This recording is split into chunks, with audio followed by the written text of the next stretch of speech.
where we are. In a second, I'm going to have everyone introduce themselves, but before we do that, we also wanted to start the new year.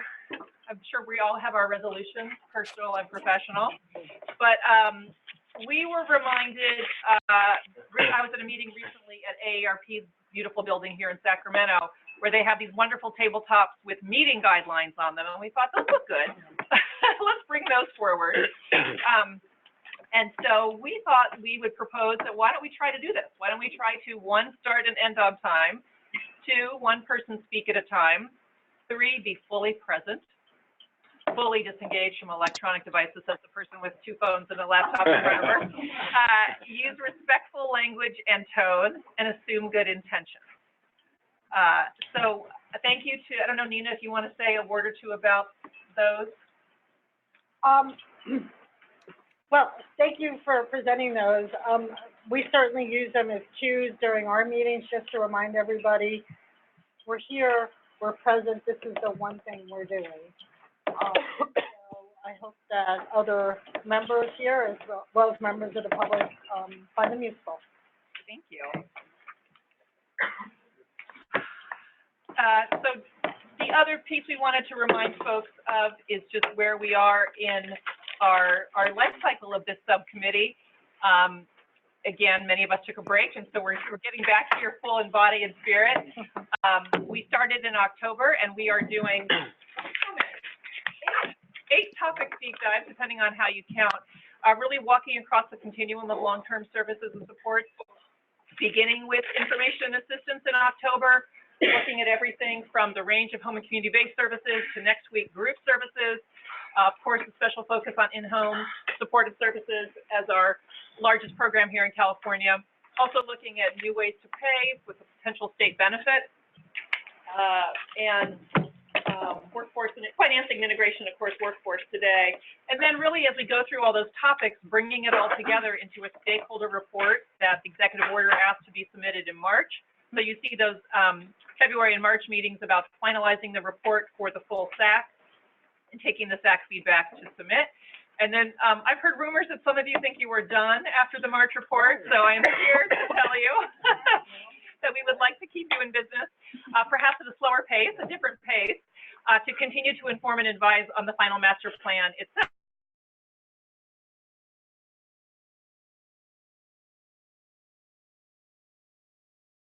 Can talk about that too, but we do hope that this group continues in some level, to have productive meetings focused on the final plan after the March report. I think that was all we wanted to say to kind of set the table for the new year. Go over the agenda, go over where we are in the cycle, go over the new technology, and refresh on the AARP meeting guidelines. If there's nothing else, I think I'll turn to introductions. All right, Carrie, take it away. Are we all going around? Yes, okay. Do you want to hand me the microphone? Oh, we have these. Oh, we have these. Yeah. Okay. That works on the phone, that works in the room, is that correct? Down here through the In the room, you 27th need of the mic. January. On the phone, you Because need this starting thing in turned green. February, we'll do it in Okay. Hi, I'm Carrie Graham. I'm from the University of California, and I'm acting as a consultant to CDA during this process. I will. Good afternoon. I'm Maya Altman. I'm with the Health Plan of San Mateo.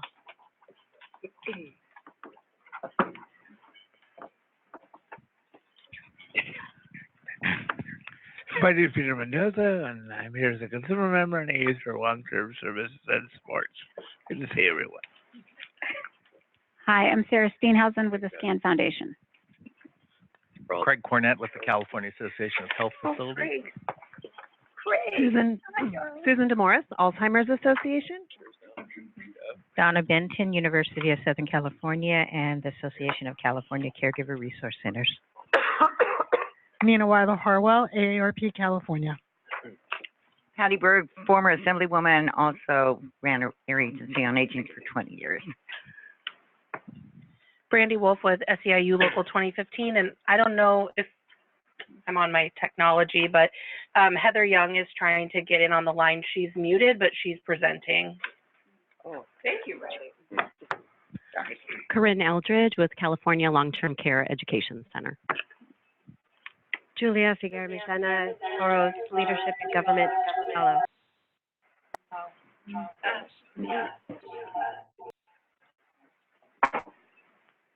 Lydia Missilides, Alliance for Leadership in Education. Stuart Knox, State of California Workforce Development Agency. Acton with Freed and the ADRC of Nevada County. Jeff Tom, California Council of the Blind. Good afternoon. I'm Jose Alberto Arevalo. I'm with Sutter Independent Physicians and Latinx Physicians of California.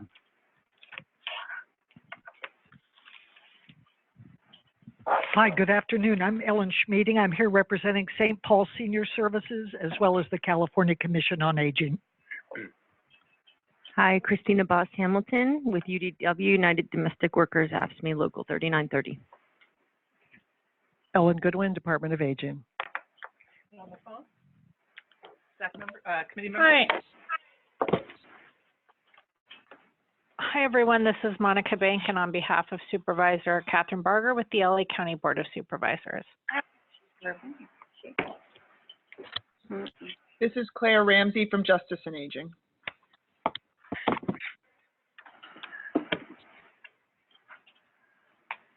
How about Heather or Marty? Are we able to get Heather Young or Marty Emoto? Where's Marty?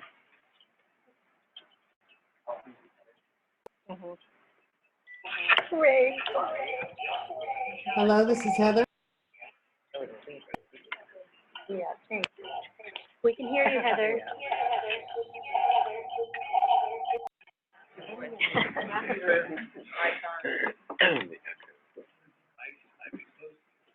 How about Marty Emoto? Are we able to hear him yet? Marty is on the online chat, and he says he would like someone to introduce him. This is Monica with Supervisor Barger, and I'm introducing Marty Emoto.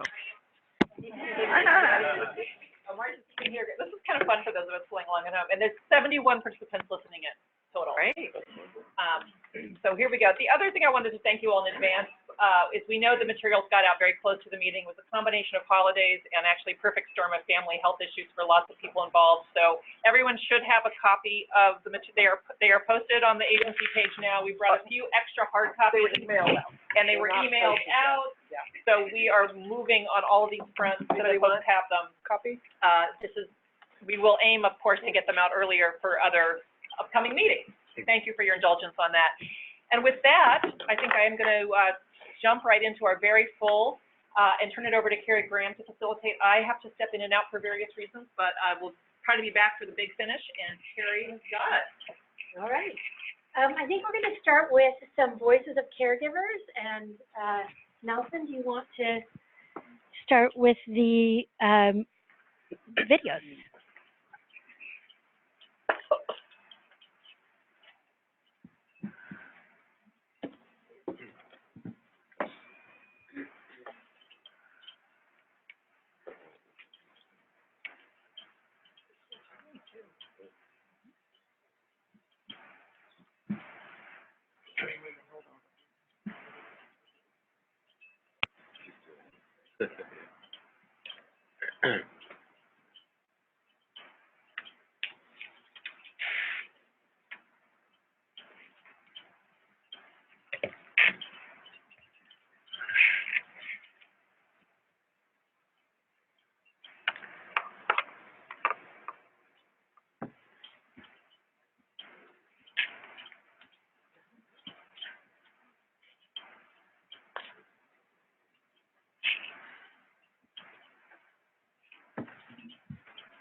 What's going on? Marquise Goodwin, number 11 for the San Francisco 49ers.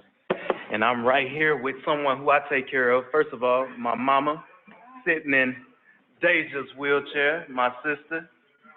Hi. Hey, and my greatest hope is that they'll live out the rest of their lives doing the things that they ultimately want to do and enjoying their lives each day. And what I want as I get older is just to live a happy and healthy life, and to be able to enjoy the things that I want to do as well. What's important to you, though? Thank you.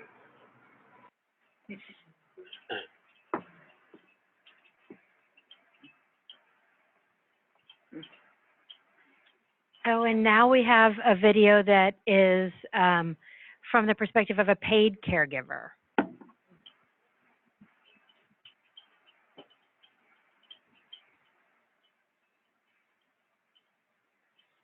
Okay, ma'am. Okay, thank you. Originally, I come from the island of Cebu, Philippines. I decided to come to America, and right now I'm a caregiver. Life here in America is different.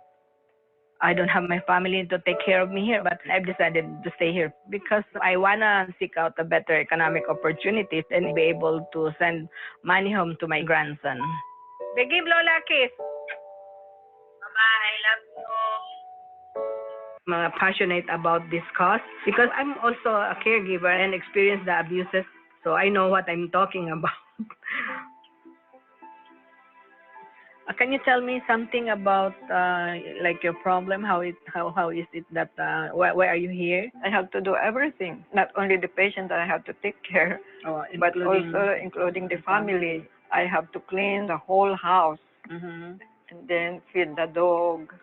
It's everything. How many periods of rest do they give? There's 15 minutes? There's no definite time. Is a live-in arrangement or you just It's go there? It's a live-in. Live-in, okay. So you stay with your consumer 24/7. No overtime being paid, no overtime pay. Yeah, we got a case here. Domestic work is the work that makes all other work possible. It's caring for those basic foundational things in our society, our children, our elders, our houses. And we need to value the work as such. We need to transform this whole industry because we have two vulnerable populations that are affected by this.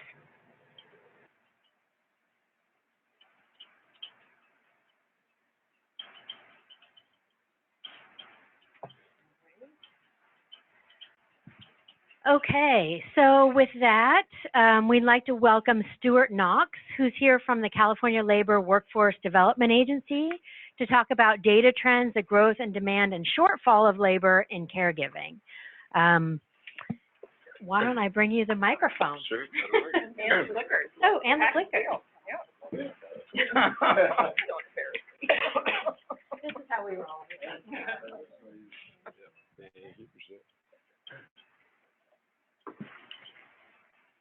Might have to trip over Anna's cord. No, I'm kidding. Thank you. So, yeah, we'll go through the slides here for a second, but I wanted to show, obviously there's a fairly large shortage that's already taking place within California, also nationally, but within the state. But this trend will continue to grow in addition to the next 10 years. Really quick, Labor Workforce Development Agency is comprised of 7 major boards, commissions, panels, entities, EDD being the largest and Department of Industrial Relations being the second largest under labor agency. EDD, all of the statistics we will show you today came from the Labor Market Information Division, which is what houses most of the state of California's information around labor statistics. And so when I was talking to Kim, we decided that it would be good to kind of show the next 10 years and trends behind the aging population, that not only the needs. One of the presentations we showed where workers 55 and older are actually increasing in the time that they spend in work. But in addition to that, the opportunities, not only for the aging populations to work within the industries for which they're currently in, but this will also show some opportunities for the future as well.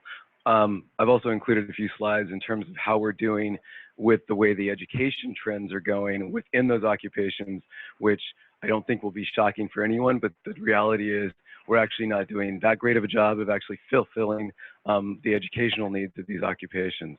So the first slide, which these are online, I think these were emailed out today. And I do have copies for anybody that's open to having the copies of where we have the statistics, how we built the slides. So I do have that available if anybody has an interest. So the first slide is really looking at the occupations within hospitals, and we broke this into 3 different groups, and I'll explain each of those as we go through. This is within hospitals primarily, 2016 to 26, the fastest growing occupations. Percentage of change. So as you see, home health aides, one of the largest, fastest growing occupations within hospitals within the next 10 years. We've already seen these growth taking place. Again, nurse practitioners, physician's assistants, these are all 40 to 45, close to 45% increases that will be necessary for us to fulfill in the next 10 years. These are huge increases that currently are we are not meeting the demand to fill at this point in time. Medical assistants about in the middle. And also laws affect this as well, as we know. So when laws are passed that changes the increase of time that is spent per patient, or the percentage of the folks that need to be in the hospitals within the number of patients, those changes, this could increase or decrease depending on what the way those laws affect that. We saw that, I think, with medical assistants in the last year. This is projected need in the occupations, right? This one was kind of interesting because it shows the new job openings between 2016 and 2026. And the orange line, what that is showing is essentially where our outcomes are for people. And this is what we pull from, which is the IPEDS, which some of you may be familiar with, which is Department of Education's National Center of Education Statistics Integrated Post-Secondary Education Data System. What that shows is our outcomes for meeting the need for these educational attainments. So I think this is a little shocking if you look at the numbers. If we have a need for close to 45,000 new registered nurses and we're putting out about 18,000, that is a critical issue currently we're facing, and this is going to continue to grow. Some areas we're obviously doing a little bit better on that, physician's assistants, a little bit better, emergency medical technicians and paramedics, EMTs, we're actually at about the point for where, projections hit, so that's good news. But overall, look at home health aides. That is at the bottom of the necessary need for us to have exits for it with us in the projected future. So that's going to be a real problem. So this is good information for us in workforce development. I'm sure it's also scary and frightening, but it's also good for information for us to prepare for the future. The next slide kind of shows, these are the occupations. I have statistics that go all the way from MAs, in-home health services, all the way to where we see the physicians. These are just the top paying positions essentially within the occupations that we currently show. Obviously physicians and surgeons being the top levels. But some of these jobs, pharmacists, nurse midwives, nurse practitioners, these are pretty good wages. We wanted to show that there is a progression of wages. If we could look at in the future where career pathways can be built out from the healthcare sector, these wages are actually really good livable wages here in California. And so we feel that there's a recommendation that we should be looking towards how these career pathways over time build towards these better paying occupations for the future. The next one we looked at was occupations within nursing and residential care. Remember, the first part we looked at was for hospitals primarily. So you'll see the flip. So the first one, we showed that the slide was nurses primarily was the need. In the healthcare occupations, in the nursing facilities, residential care is home health aides, no surprise. Over 40% increase within the fastest occupations between 2016 and 26, down to speech language pathologists. Still have about almost a 20% increase within the need there as well. And then the next slide, again, showing that here's the need, and then the new job openings within each of these sectors and these occupations. But again, looking at where we're meeting that demand for outcomes. So that orange line showing occupational therapists at the end there, all the way to the registered nurses, we're still not meeting that demand. Nursing assistants, very far off in terms of the NAs. Home health aides, again, right there at the very bottom of that outcome piece. So as we start to look at how do we grow our workforce population as the aging population continues to increase, California has a ways to go in terms of making these connections to make sure that we're moving funding And we're also moving with the high schools and other entities how to move career occupations as one of the primary needs for California to be met for the future, but also looking at those occupations that pay well. A lot of people, as you guys all know too well, feel that at those lower rungs, do they really have an occupational way out of a $15 an hour job or a $14 an hour job to make $80 an hour? And I think the answer is yes, but I think it's on us to try to figure out the ways to make that happen in a better way. The next slide just shows again the incomes from a nurse practitioner making over 130,000 to the psych techs down to around 75,000-ish in that range. So again, there's some pretty good occupational ranges of wages and income. Speech language pathologist, therapist, respiratory therapist. These are all around the $80,000 range. Again, these are good livable wages within California, depending on where you live. If I'm in San Francisco, maybe not so much, but generally in California, these are good wages to look at. And these are based on just this first quarter of 2019 wages. Looking at the fastest growing occupations within individual and family services. So this is kind of the IHSS side of the house where we see the most growth. Again, home health aides, again, most needed, nurse practitioners, dietitians, nutritionists. Again, good percentage numbers of increases, which I still kind of see as good news, bad news. Fast growing occupations. How do we educate enough people to move them into these occupations in a fairly quick manner to serve the need? Again, looking at, and this one's even worse than the other two slides in terms of our outcomes. Home health aides, again, one of the lowest. Nurse practitioners, very low. Medical, clinical, a little bit better in terms of the numbers we're meeting as demand. Dietitians, nutritionists, we're actually doing, I think, pretty good job there. But our educational attainment for these folks within their training is barely keeping track with the three at the very far right. And then if you go to the left, we're not even close to meeting the demand at this current time or need. Now, of course, this is taking today's statistics based on today's outputs and then projecting 10 years out. So that's saying if we did basically nothing at this point in time, we would be in this situation. Currently, we're a little bit better than that. This is just based on the 10-year projections. Again, in the occupations within nursing and residential care, kind of going further out into the occupational therapist, again, still fairly low level occupational attainment in terms of getting the needs of the education components met. And these are in the new job openings that we currently have. So statistical a little bit better, but not much better. And I think that's really it for my slide. So if anybody has any questions, I don't know if you want to hold questions till the end or have any questions. We have a few minutes. Sure. Because you were so on time. Oh, good. All right. That's good. Try to be. Way to demonstrate our values. So if there's any questions about these slides, Brandy? Do I need the microphone to be heard? Yep. Oh. Yeah. Thank you. Yeah, you did good. You're on it.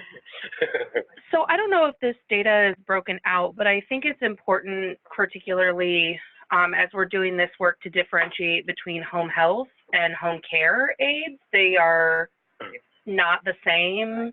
They're not compensated the same. It's a different employment structure. So I don't know if we just don't have that data or if it's not broken out here, but I think for the purposes of our outward communications on this, we should be differentiating between medical home care and medical home health and non-medical home care. Good point. We have the data. We just didn't do that data element, but we can. And for the future, we could add that. Yeah, absolutely. Good point. Sorry.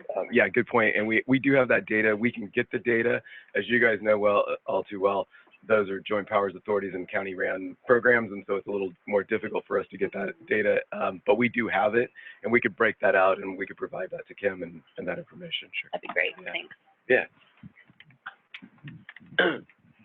So did you take into account the transition of care outside of the hospital as, we move forward with less of the interventions happening within the hospital and more happening outside the hospital as technology increases? Because I think that's going to be a major player in the next few years as and payment structures actually are happening that are driving this, at least in the current payment system, so that more and more care is happening outside the hospital, and the hospital therefore is having the more acute patients that, so it's sicker and sicker patients in the hospital, and then transition of care that can be done safely, efficiently, and effectively outside the hospital will actually have a major implication in terms of the workforce of the future. Yeah, difficult for us to look at in terms of its timing. So I will say most of this is based on current practice, current law, the way hospitals currently operate, payment structures, all based on current information. Yeah. Okay, we have Lydia, then Craig, and then Susan. Oh, But I have it first. She's close.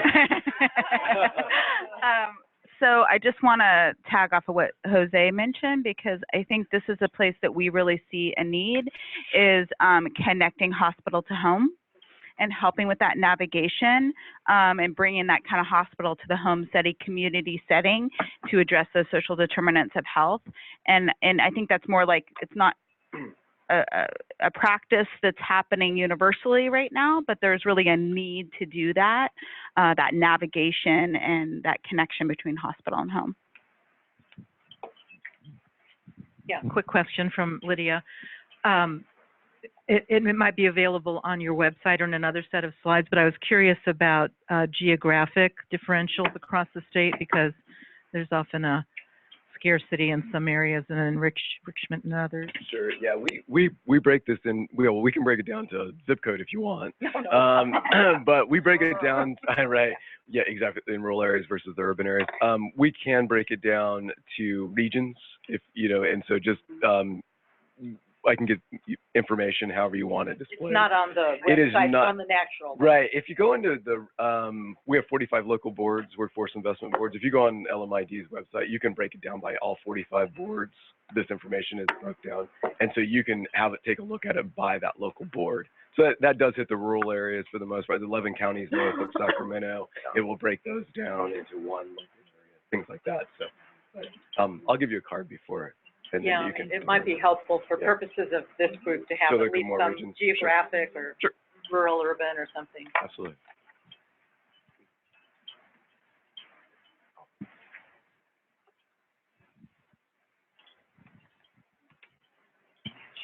Just a couple of points. I agree totally with what Jose said. The thing I would point out that almost everything below the hospital requires somebody here too. I mean, requires somebody maybe not at the very top of the line, but we look at these data. I look at these data all the time, and they're and I guess I'm not saying the obvious, but I don't know how we ever get a handle on trying to move more people to different settings without getting a handle on the workforce. Because this to me is a central issue that is really going to affect us. And I look at the data regionally a lot. It's bad everywhere. I mean, it's just a question of, is it really bad or bad? So it's pretty much across the board. So I didn't see physicians anywhere in the health workforce. Do you track that, or is? We do. Actually, it looked like there was one slide that on the hospital slide there. The first slide I think does have physicians. It has physicians and OBGYN yeah. on there. I think it's OBGYN cares. I only saw it on the wages. I didn't see anything about supply. And especially primary care is something, and geriatrics are things that we're very interested in. Yeah. But you have all that data too. We have all, physicians. yeah. Like I said, I've said to Kim before, we track almost everything, so we would have that information as well. Yeah, and we're doing one of our webinar Wednesdays on the geriatric workforce, and so we'll see how to this data. This is super helpful. Yeah, it is. Okay, we're gonna have Patty as the last comment, and then we're gonna have Julia kind of continue some of the information on workforce. Okay, Stuart, I'm not as interested in 45 boards as I am 58 counties, and I'm representing rural areas. And, you know, we have real shortages in rural areas. I want to see what is available in all 58 counties. We can do that, absolutely. That would be perfect. Thank you, because we have real gaps. Yep, absolutely agree. We can do that.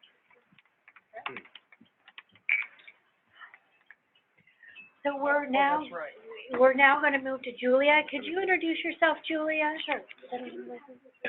Oh, the clicker. Yeah, got it. I got it. Thank you. Again, so this is Julia Figueroa McDonough.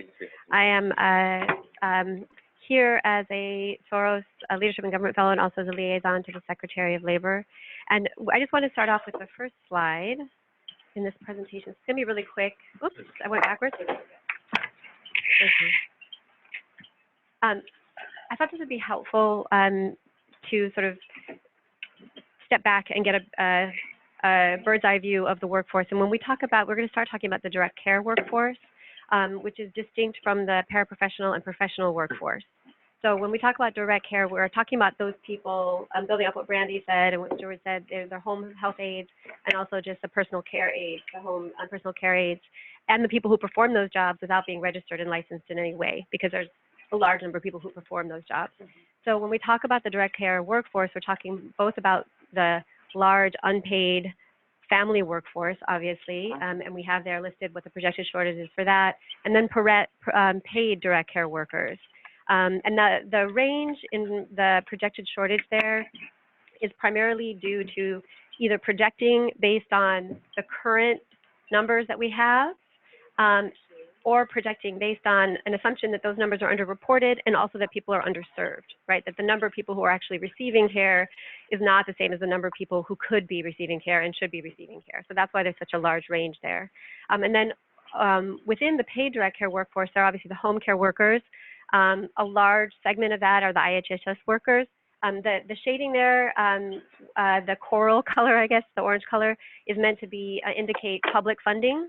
And under, I'll get to the group residential, but then so under home, there's also private home care agencies and the gray market. And the gray market just refers to consumers who pay caregivers directly.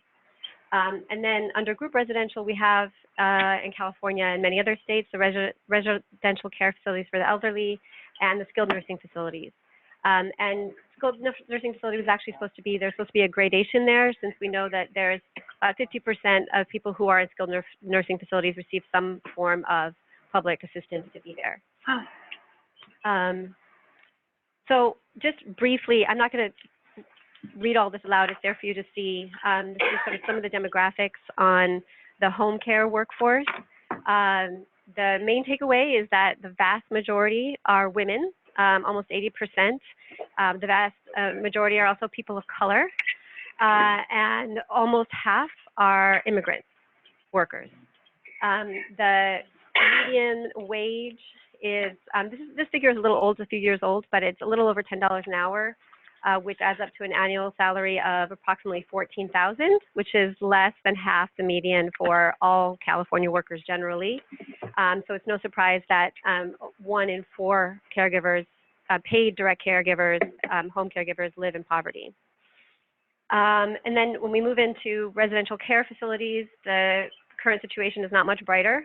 There's some additional information there, which is meant to sort of give a better sense of one thing that I think is particularly important in the context of residential care is that the acuteness of the conditions of the people who are being cared for is increasing.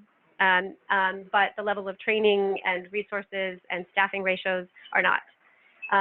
So you see there, we have 40% of the residents who have Alzheimer's disease or related dementias, as well as cardiac disease, things that require intensive round-the-clock care often. The other thing that is worthwhile noting for the RCFEs is that there are no licensing requirements for the staff, and there are no meaningful minimum staffing requirements either. So our residential care facility workers, even more so than home care workers, arguably are undercounted. We have no meaningful statistics about this workforce.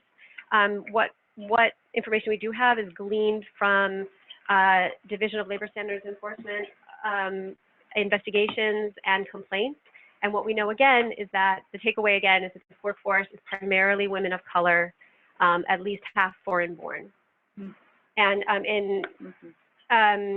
the barriers to meeting the skyrocketing demand that Stuart described are primarily low wages, lack of benefits, and the abysmal working conditions that are faced by these workers. There are immigration issues that present challenges in 2 ways. One is obviously the ability of law-abiding employers to legally employ this potential workforce, and also the position that puts that workforce in terms of their vulnerability to exploitation and retaliation.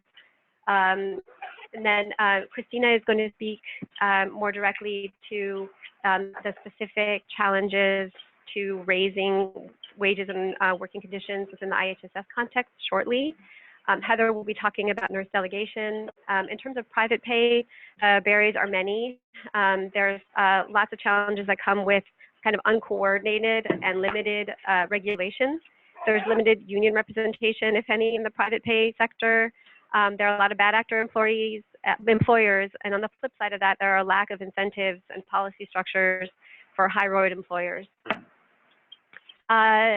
This is just sort of a list of the current initiatives out there and resources for workforce development. Some of them are within the government itself through the Workforce Development Board, and some of them are collaborations of educational institutions and labor. And we're fortunate to have Kurt Eldridge here, who will be talking more in depth about one of those initiatives. Christina, did you want to cover this recommendation?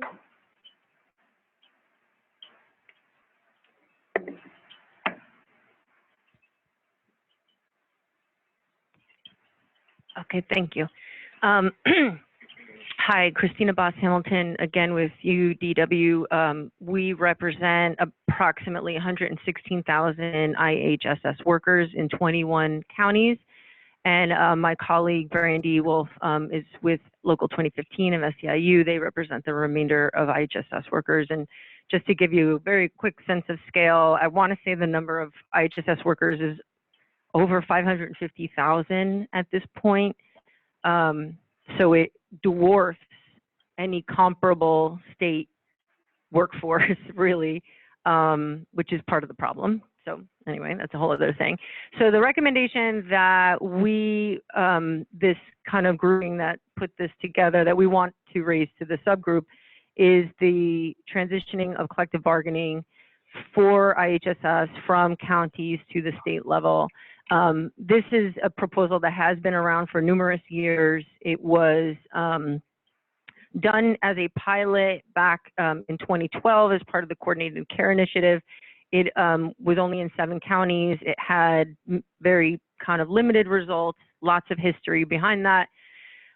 It was eliminated in 2018, and so now there is, you know, essentially the status quo, which is that in IHSS, wages and benefits are negotiated at county levels with the public authorities, which are these essentially quasi-public entities created through state law, essentially to make sure that in no way, shape, or form could IHSS workers be given the status / dignity of traditional county workers and state workers. And I am being very candid here because I think that's important to understand. There had to be very clear designation that these folks were not entitled to any of the traditional public sector benefits. And so we have these quasi-public entities, but to be clear, the decision makers, the boards of the public authorities are the county boards of supervisors. So the decision-making authority rests with the county board of supervisors, which essentially has the final say in decisions to increase wages and benefits. What's important to note is that collective bargaining, for the most part, is extremely dysfunctional, except for, I would say, a limited number of counties that have traditionally had fairly good relationships and generally sort of positive relations and shared goals of achieving, you know, some sort of parity or fairness for workers. For the most part, the status has been, you know, rife with conflict and or just neglect. The issue that we've raised to the administration and the legislature numerous times is just the length of expirations for these contracts tend to go into the years. And part of the reason why it exists is because if you can make an accusation that so for example, as the union, if we were to allege that the county board was not bargaining in good faith, we would go to PERB, which is the traditional labor employment relations mechanism that exists for public workers. There would be a very long, lengthy investigation, which can go into year plus. And even if the board was to make a recommendation, or you basically go before a mediator, et cetera, the final recommendation is simply a recommendation. The actual board upon which you are claiming is not bargaining in good faith is the one who then would decide whether or not they're going to accept the recommendation. So as you can imagine, in cases where this has happened, that hasn't happened. And so these processes don't exactly exist to achieve conflict resolution. So conflict just tends to extend for very long periods of time.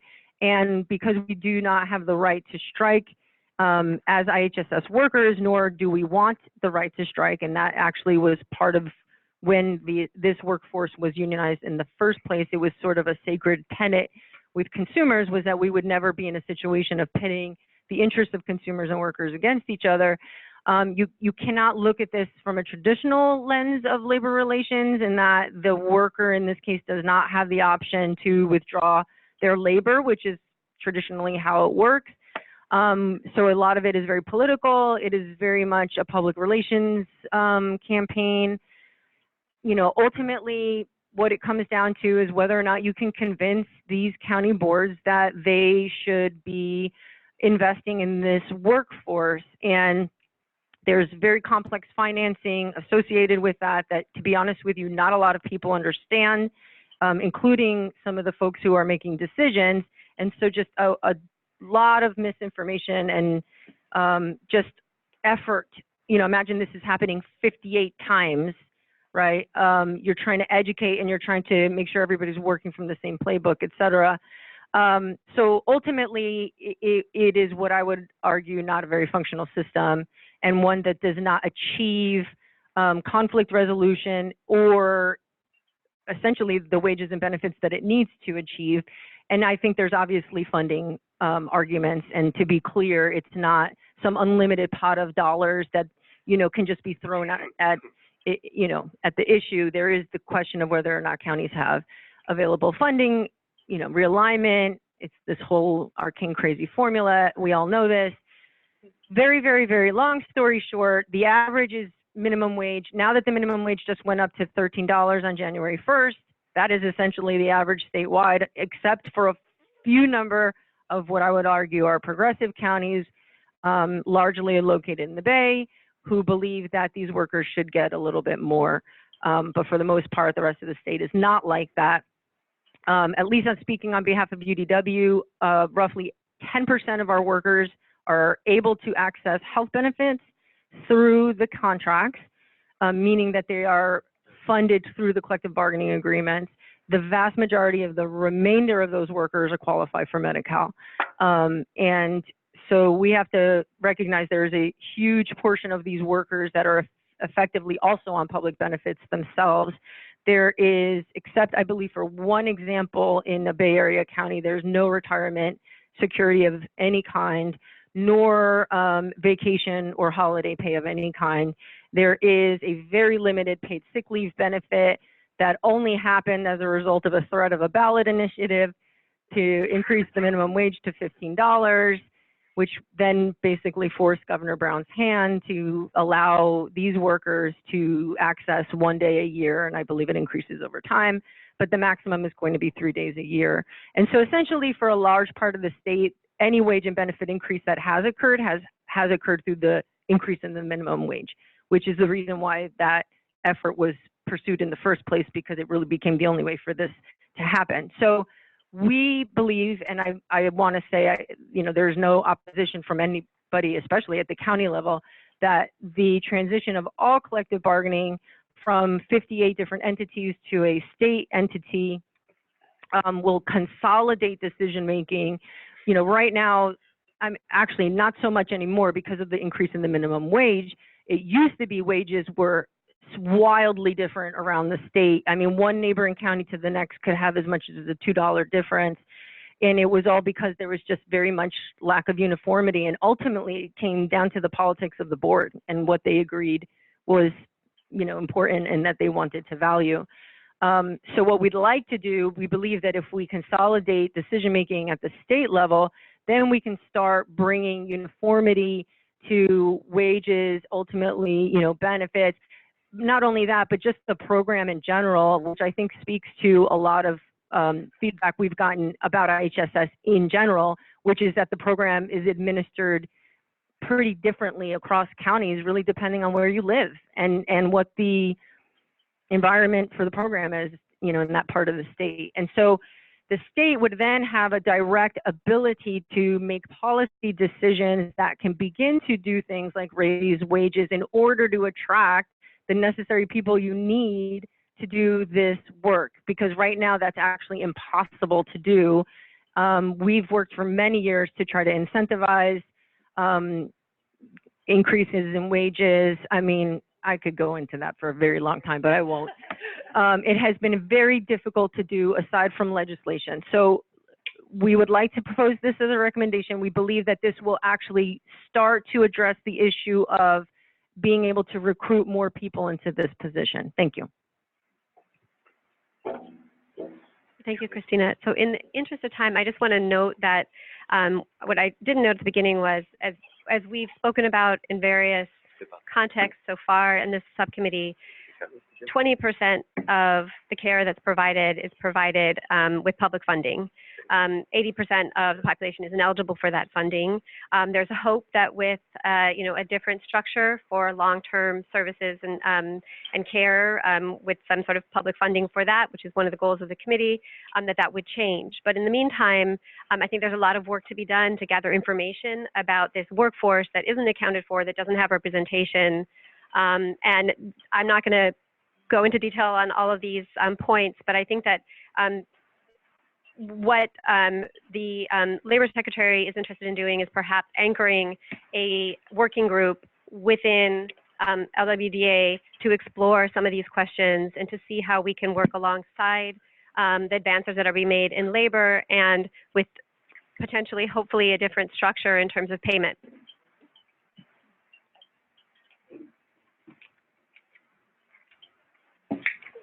So now we'd like to introduce Corrine Eldridge. I think Heather's next. I think Heather's on the line and she's next. Hello, can you hear me? Can you hear me? Yes. Yes. Great, thank you. Would you mind pulling up my slides? Who has the clicker? I got the clicker. There you go. There we go. Great, thank you. That's number 3. So if you could go back a couple. Perfect, thank you. So I'm Heather Young, and I really appreciate the chance to speak today. I'm speaking from the perspective of a commissioner. I was a commissioner on the California Future Healthcare Workforce Commission, and I wanted to share with you some of the deliberations of the Aging Subcommittee of that commission. We worked for over 18 months together to examine issues in depth, and we heard from many stakeholders along the way. And I'm synthesizing some of our recommendations for you that pertain to aging specifically. The entire report is available on the web, and I commend that to you for your attention as well. Could you please go to slide 2?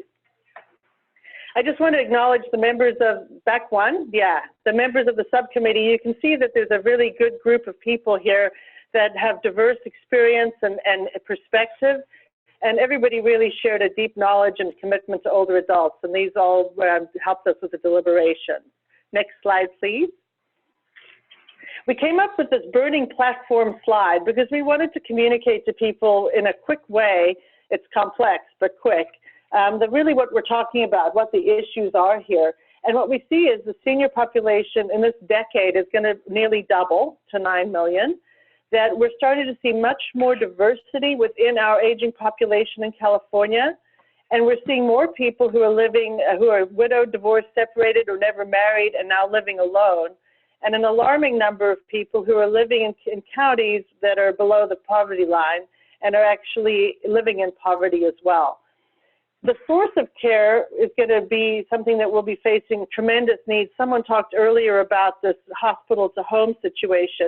The complexity of home care is growing all the time, and we're expecting that about 1 million people by 2030 are going to need some supports with self-care at home.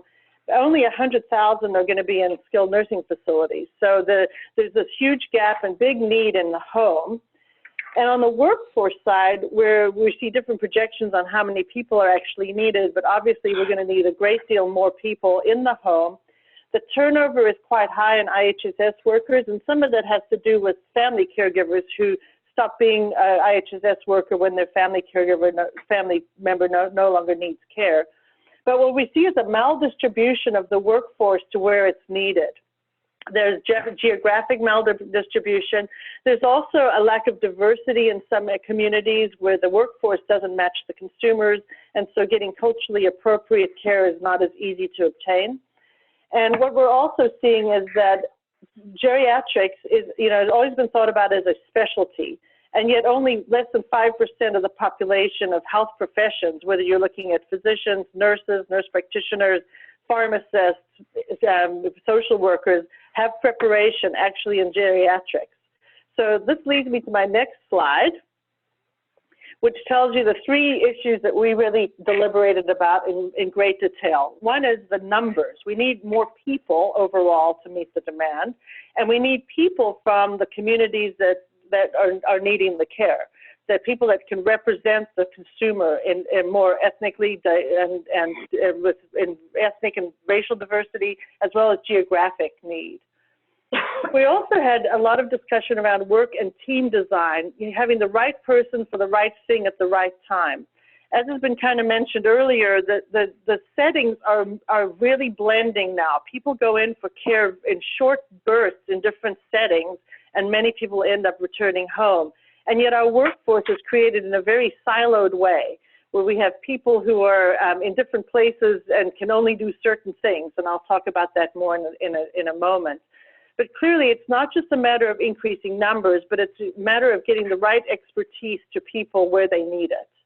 And then finally, the other topic that we talked a great deal about was preparation, that the future workforce really needs different kinds of competencies. Direct workers in the home are now facing much more in terms of medical nursing tasks than they ever did before, with people being discharged quicker and sicker. The need to understand dementia with the prevalence of Alzheimer's disease and related dementias going up.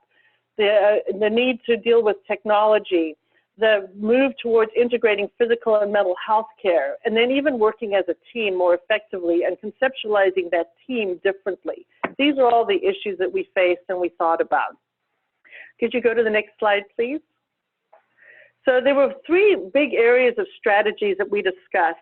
And I want to say that none of these are specific, fully articulated recommendations, but they're general areas that we think warrant a great deal more conversation. The first is around the idea of the direct care workforce and thinking about what we call the universal home care worker. But this doesn't necessarily have to be home. It could be, it's really about direct care workers. Currently, there are lots of ways you can become a direct care worker in the state. You can be a family member, you can be in home care employed by an agency, you can be an independent home care worker, you can be an IHSS worker, you can be a home health aide or a CNA. And from the consumer's perspective and also from an access perspective, these workers are siloed in roles and preparation is uneven. Consumers really struggle to find a quality person to help them.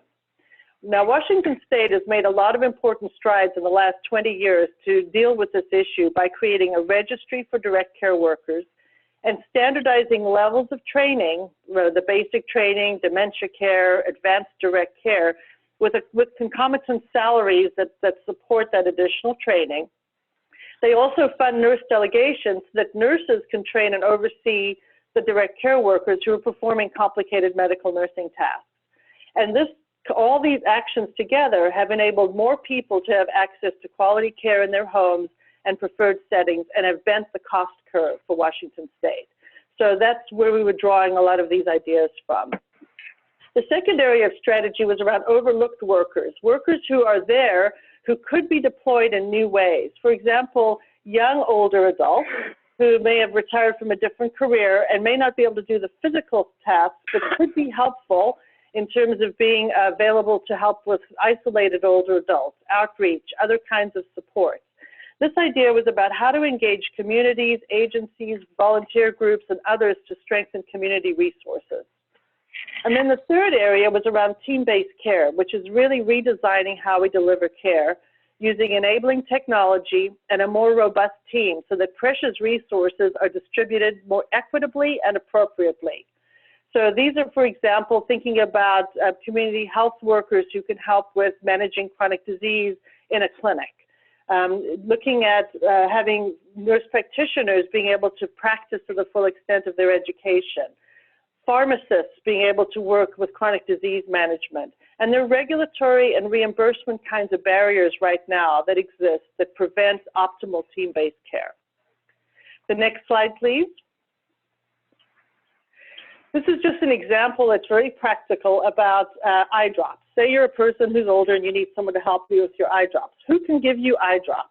And this summarizes, based on the current regulatory structure, who can actually help with that.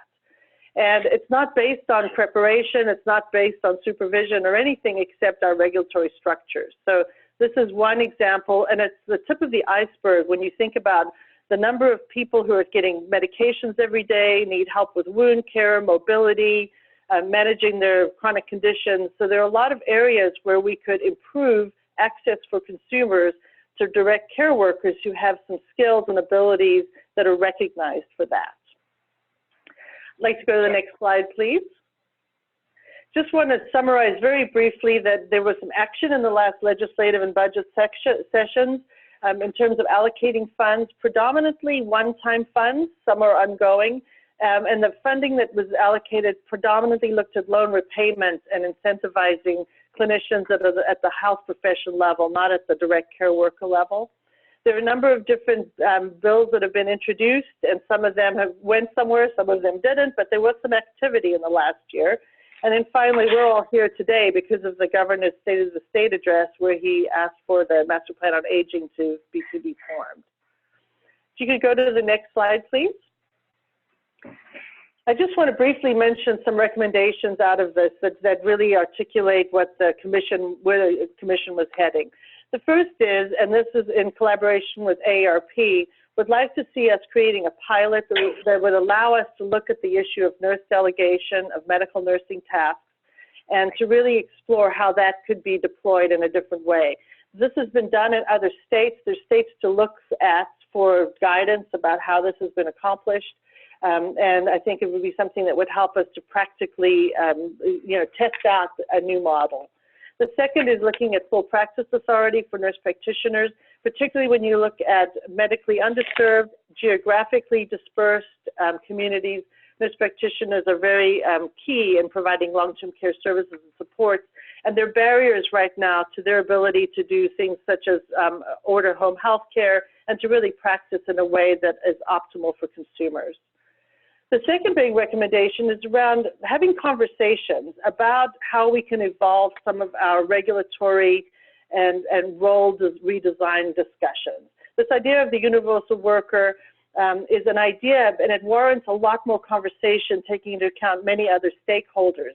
But unless, change is going to be difficult and it's political and we face resistance from many different fronts, but it's necessary if we're actually going to meet the needs of the future in an affordable way. So we recommend convening and having these conversations that can help with the role redesign and regulatory change. And then finally, expanding training to prepare the workforce to deliver high quality, technology-enabled, person-centered, and cost-effective care so that it can meet demand in all communities. This would involve levels of education from high school through community college and universities. The vast majority of recipients of healthcare are older, and the preparation is no longer a specialty issue. It's a generalist issue, and we need to align our training to reflect that new reality. So I'll pause there and really look forward to questions and comments. Thank you. Okay, we're going to move directly into Corinne's presentation, and we're going to ask you to keep it to 10 minutes or less so that we have a little bit of time to discuss. We're a bit over time. Hi, I'm Corinne Eldridge, and I will do my best to just hit the top notes on the slide here. So, oops, wrong way, right way, turning it off. There we go. So we're a nonprofit that was originally started in 2000 by the workers of what are now SEIU Local 2015. And the work that we do is really to provide educational opportunities for long-term care workers so they can build better lives and provide quality care. The work that we do in training for the caregivers really expands past the consumers and the providers and into the broader systems of care. I'm going to take you through our most recent history over the last 6 years and the training programs that we have been running in several counties across the state and the impacts of those training programs. So in 2012, we were awarded a Healthcare Innovation Award from CMS, and that award allowed us to train almost 6,400 IHSS workers and providers across 3 counties. Most of those were in Los Angeles, then we were out in San Bernardino and in Contra Costa. And our program results show that training as an intervention reduces emergency room visits and hospitalizations. In 2016, we received our first health plan funding with HealthNet, and we did a small program with HealthNet where we did basically workshops for about 200 workers. 2017 moved us through a 3-year program with LA Care that we're in the 3rd year of that, where we have trained almost 2,500 IHSS caregivers in LA County. We then moved into some work with UCLA in their geriatric workforce enhancement program. There they call it the GWEP, up here I understand they call it the GWEP, but we built an ADRD training program, which was essentially a lens on our 10-week IHSS program. And then in 2019, we received funding from Blue Shield California Promise to run a 17-week version of our training program in LA County, continued our work with LA Care, and went through a competitive bidding process on the CDPH grant with UCSF, and we're happily recipients of that work with UCSF to bring our IHSS Alzheimer's training program to Alameda County. So that will be a 5-year program that actually starts this year. So as I go through and talk about the details of our work, this slide here are the results of our program work from CMMI. And what you see here is the results of one particular plan, which is from Contra Costa Health Plan. And you see the reduction in emergency room visits and hospitalizations, both 41% reduction and 43%. And so this is training as the intervention pre and post, showing that, again, training IHSS caregivers is associated with better care, stronger healthcare outcomes. The basic tenets of all of our programs are that it's voluntary participation, right? So IHSS workers participate voluntarily. We honor the consumer-directed model of care, so we actually go out and we talk with consumers and get their permission for the IHSS workers to participate in the training program. The IHSS providers learn new skills, so it's competency-based and it's adult education-based, knowing that 40% of IHSS workers have not graduated high school. We teach in 6 different languages in LA County, and most of the workers are older, and so they're not going to be learning English, so we teach them in the language that they know. We also do competency-based education, so they demonstrate their skills, and there's an economic enhancement post-training, so they get the equivalent of $1 an hour for a limited amount of time post-training. So here's some details about our partnership with LA Care. We are finishing up the 3rd year of this partnership. We have trained about 2,500 workers, and what we're seeing on the side of impact on the workers is that 95% of IHSS providers strongly agree that they have more confidence in their ability to talk to the consumer's care team after the training, and almost 70% report feeling less stressed, less lonely, and less depressed. They really build camaraderie in the classroom, and they go out to work with the consumer with a higher set of skills that really makes them feel like their self-efficacy has improved. And this slide is really exciting to me because this replicates our CMMI work. So this is utilization data that LA Care did internally. And for the researchers in the room, you'll see that there's p-values here, and these are statistically significant findings showing that training as an intervention reduces both emergency room visits and hospitalizations. So we're really happy, and this is just, you know, frankly, the last 35 days that we've had this, so sharing it with you all. The key roles that we teach in the class: care aide, monitor, navigator, coach, communicator, and we continue and thread through the curriculum the skills of observe, monitor, document, and report, and care team integration. The IHSS providers learn valuable skills on the roles that they can take on the care team, because as you all know, providers are with consumers anywhere between 2 and 7 days a week, and so they have valuable insight that they can provide and can be an extra set of eyes and ears. So we see the consumer and the provider really as a team, and that they can work very interactively with the care team when they have those self-efficacy skills and can go in and stand in the same world as them. So we see successful care team integration as when the consumer's care team knows who the IHSS provider is, because that's mostly not the case, that care managers and clinicians can actually see in the EMR the consumer gave permission for the IHSS provider to be on the care team, and that the IHSS provider is invited to any care team meetings if the consumer has access to a care team. And then our IHSS training program, depending on which program it is, lasts between 10 and 17 weeks. We honor, and the curriculum is built around person-centered care, and there are take-home assignments, not homework, but take-home assignments, where the IHSS caregiver talks to their consumer about what they have learned in the class, and they bring back that work every week. We've developed our curriculum over 6 years. We've gone back and we've done revisions. We have committees of experts, subject matter experts. We use evidence-based practice. We go back and we review. As I've said, it's competency-based education for adult learners. Each module is 3.5 hours. Each module has a regular flow, so it's predictable, and there's competency checks at the midpoint, at the end point, so they demonstrate their skills. This is super tiny font.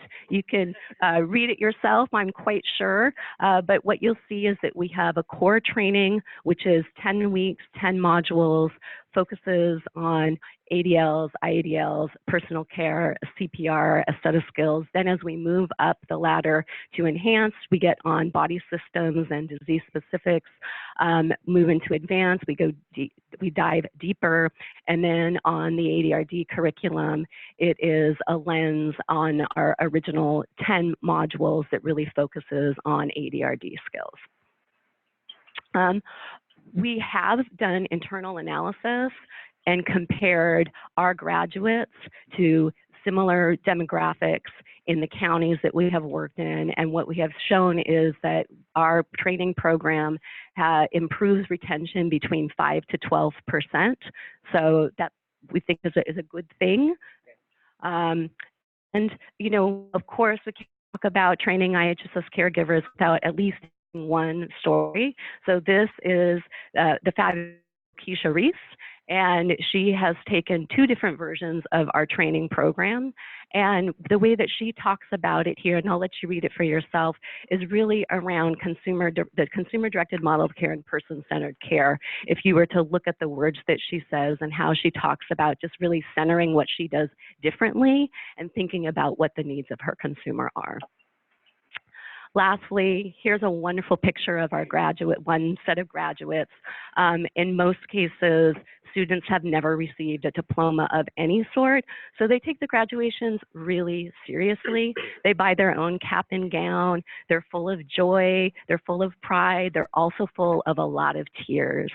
So it's really exciting to have these graduates go out and have these new skills that they take to the consumers. Currently, we're teaching in 2 different counties in California. It's a drop in the bucket. We hit about 1,100 workers a year, so we'd love to be able to expand the training to a far greater number of workers.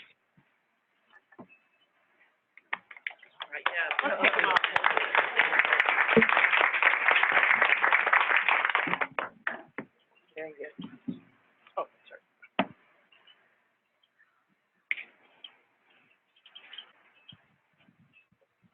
And clicker, do you want to go to the recommendations? I think we covered those, so. Yeah, so now we're gonna open it up for discussion, facilitated by Christina and Julia and Heather. And we just put a quick shorthand summary of the recommendations you heard from Christina and Julia and Heather, up there to help prompt that conversation, but we will turn it over to you all to facilitate. Okay, I see Nina, I see Brandy, I see Craig. And, sorry, go ahead. I'm sorry. Jose and Anna. I guess so. Good afternoon, Nina Weiler-Harwell, AARP.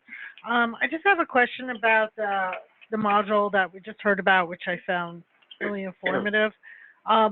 In terms of your findings, were you able to tease out, in terms of retention, were these already highly motivated, really engaged IHSS workers who maybe would have already been more likely to be retained? I just wanted to get a sense for that. No is the answer. I mean, you know, our recruitment methodology is quite complex. So we go out and we actually knock on doors of workers to enroll them. And so we could be knocking on a highly motivated worker's door, or we could be introduced to somebody through a meeting that the union is having, but we didn't track the parameters that you are asking about. That helps, thank you.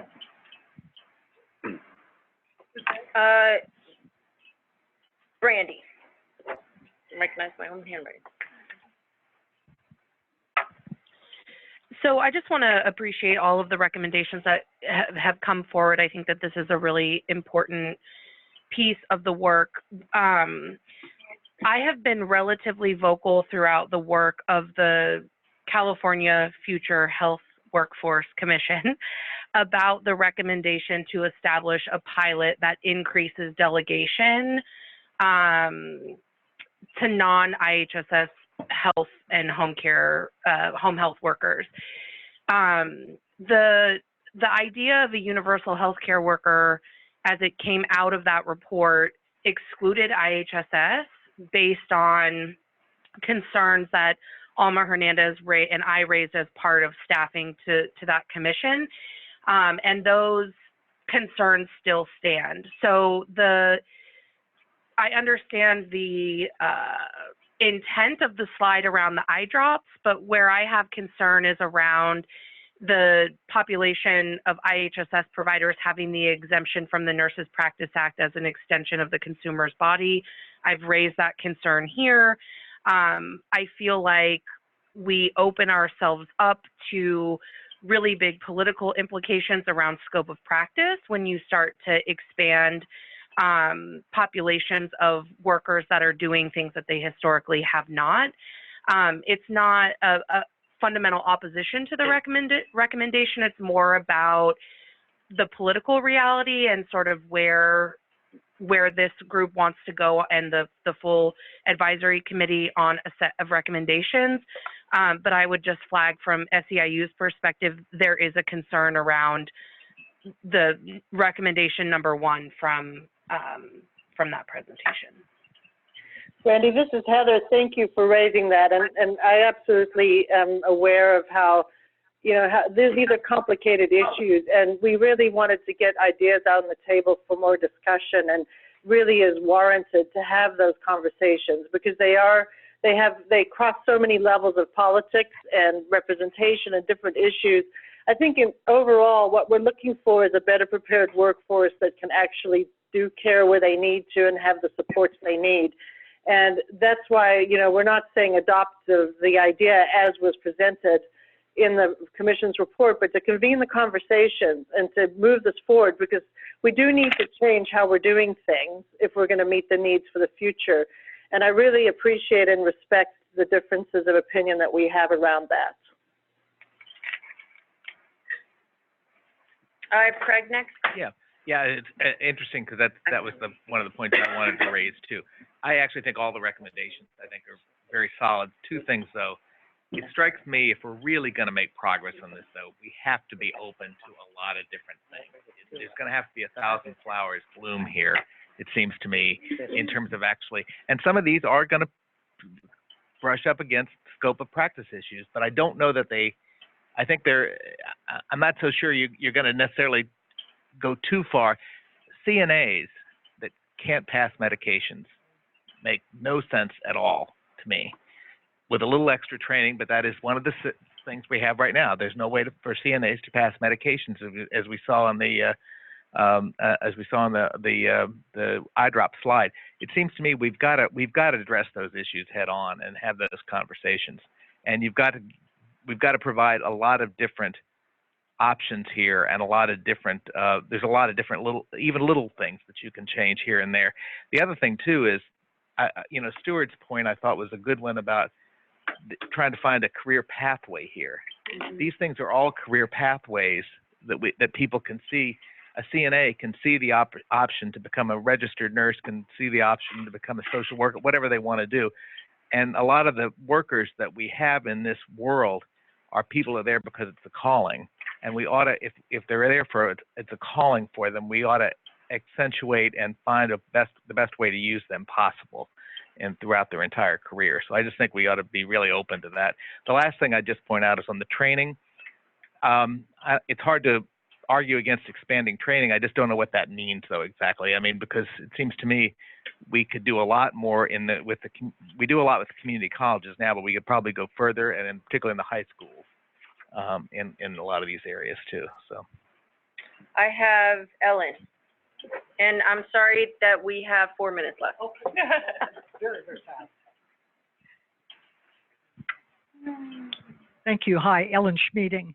A couple of quick things. One is, Stuart left, but one of the things I believe is that all occupations are facing real workforce challenges, not just the healthcare arena, with the retirement and movement of many baby boomers. So how to continue to showcase these careers is something important that individuals could do. I know CNA, IHSS work is very demanding, but there's really a good place for older adults to continue working and assist with any number of occupations, especially healthcare. And then just on behalf of the commission, one of our recommendations that we'll send forward is the very one we saw today, to allow people to work at the top of their respective licenses and to be in some way to address the workforce challenges in that way. Thank you. Jose.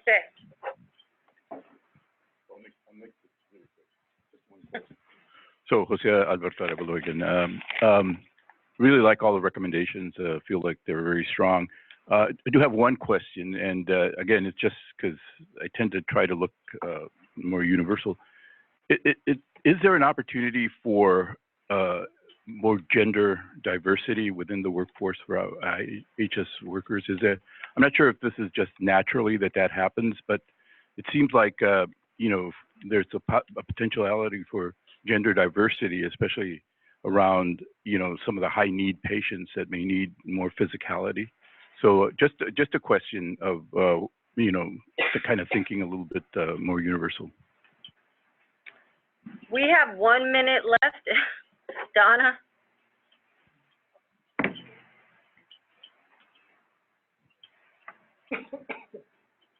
Donna Benton. I just wanted to say, when we're looking at our private pay work group, can we think about family caregivers, and is there a way to have IHSS, and I don't know if private pay can include families where they can buy in and pay maybe half of an IHSS worker for those middle income people where the $15 is too much, but they could contribute and do some kind of copay. That's it. Can I just, we put that recommendation forward as under the long-term care financing structure, potentially having a buy-in to IHSS as part of a long-term care benefit. So I think that, yeah. Okay, so Are we done? We're done. I mean, we're out of time. I'm sorry. You can finish the queue. Why don't you finish the queue? Oh, okay. Okay. I don't I'll want be to quick. be accused of not following the rules here. So. Susan with the Alzheimer's Association, I had a lot to say. I love this panel. Thank you. In terms of scope of practice, I can say from a consumer perspective that many families will be caring for a loved one at home with Alzheimer's. Their care needs become so great that they need to place them in an assisted living or board and care, and they're not able to do in this licensed setting where they're paying. They can't do things like the eye drops or the medications that were being done in the home. So it's contrary to what families expect when they are progressing with their needs. And then in terms of the program, which we just admire so much, that the Long-Term Care Education Center, it's truly a national model, but it occurred to me that your students probably could be certified nurse aides. You know, the CNA program is 40 hours. They're getting more than 50 hours, and there's no nexus. It's independent.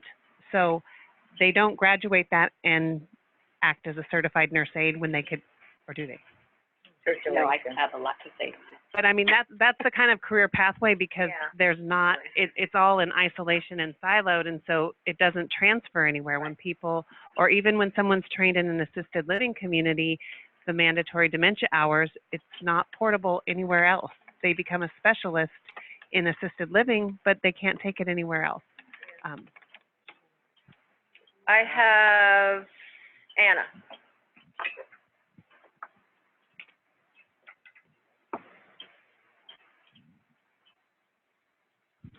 Thank you. Just a few points here on the collective bargaining going to the state level. My question is, if it's standardized by the state, could there be a reduction in quality of support for some? For example, the Bay Area that you mentioned, where there is a higher level of pay and benefits. So that would just be a concern.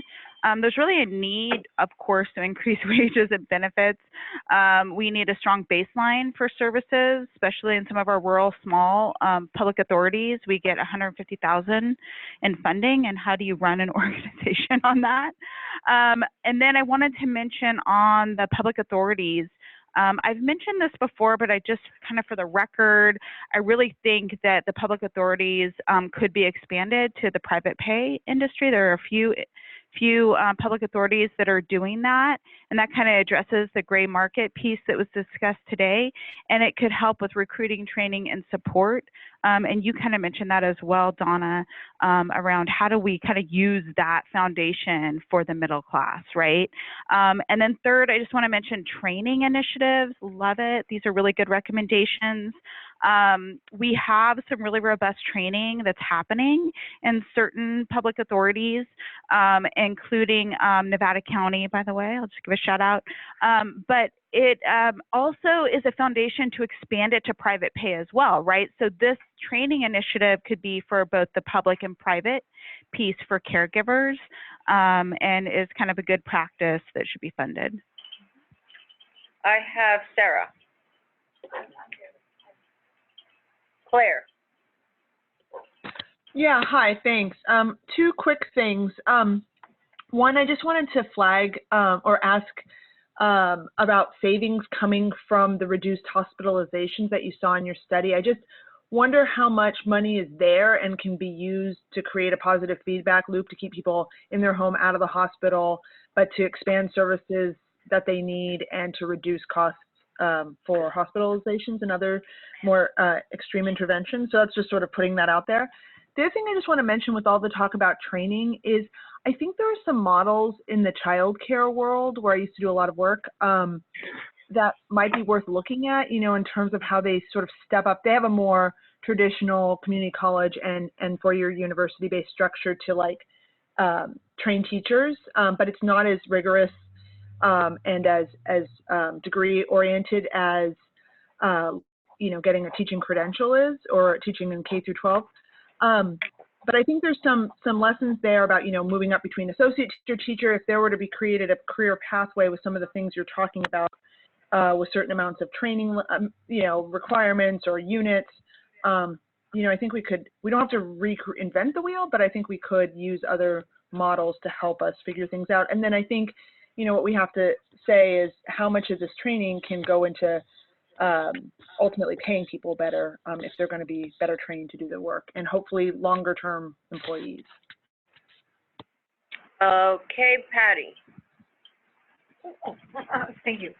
I was just going to say, I mentioned this to Brandy, but I am a real foe of pilot programs.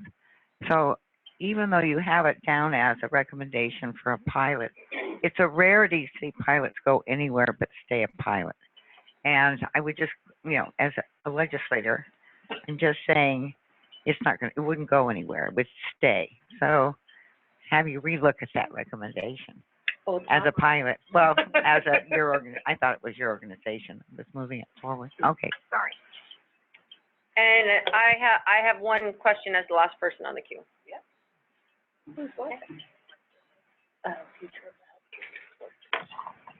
Thank you.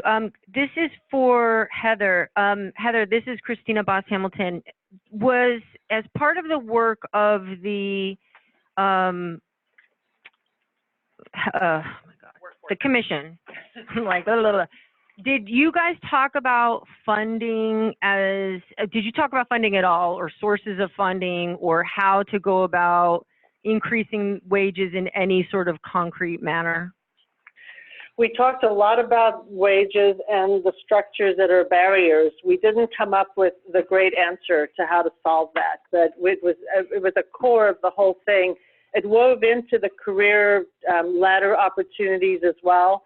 Those two ended up being connected in our discussions, but it's obviously a vital issue, especially seeing these workers are competing with fast food industry and others that are not as demanding and not as high risk and important.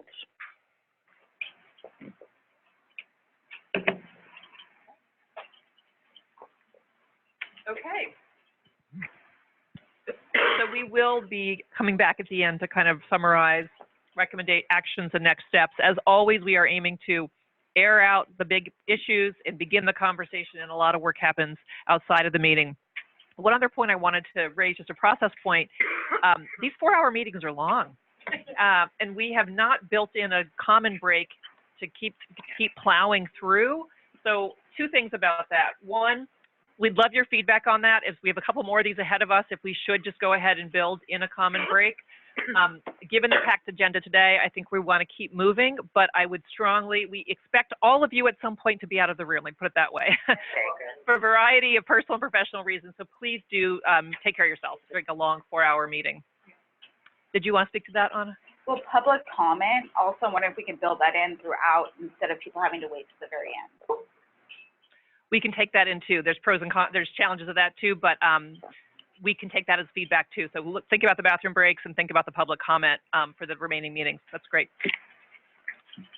Okay, with that, is the family caregiving team ready to roll? I can't say. Ready. I'll try to get back to you when she comes back and tell her what I want to say. Maybe she can say. Put the mic in the clicker. Yeah. No, we're here. We're here. Yeah, right here. When they built in I'm that, sorry, I thought you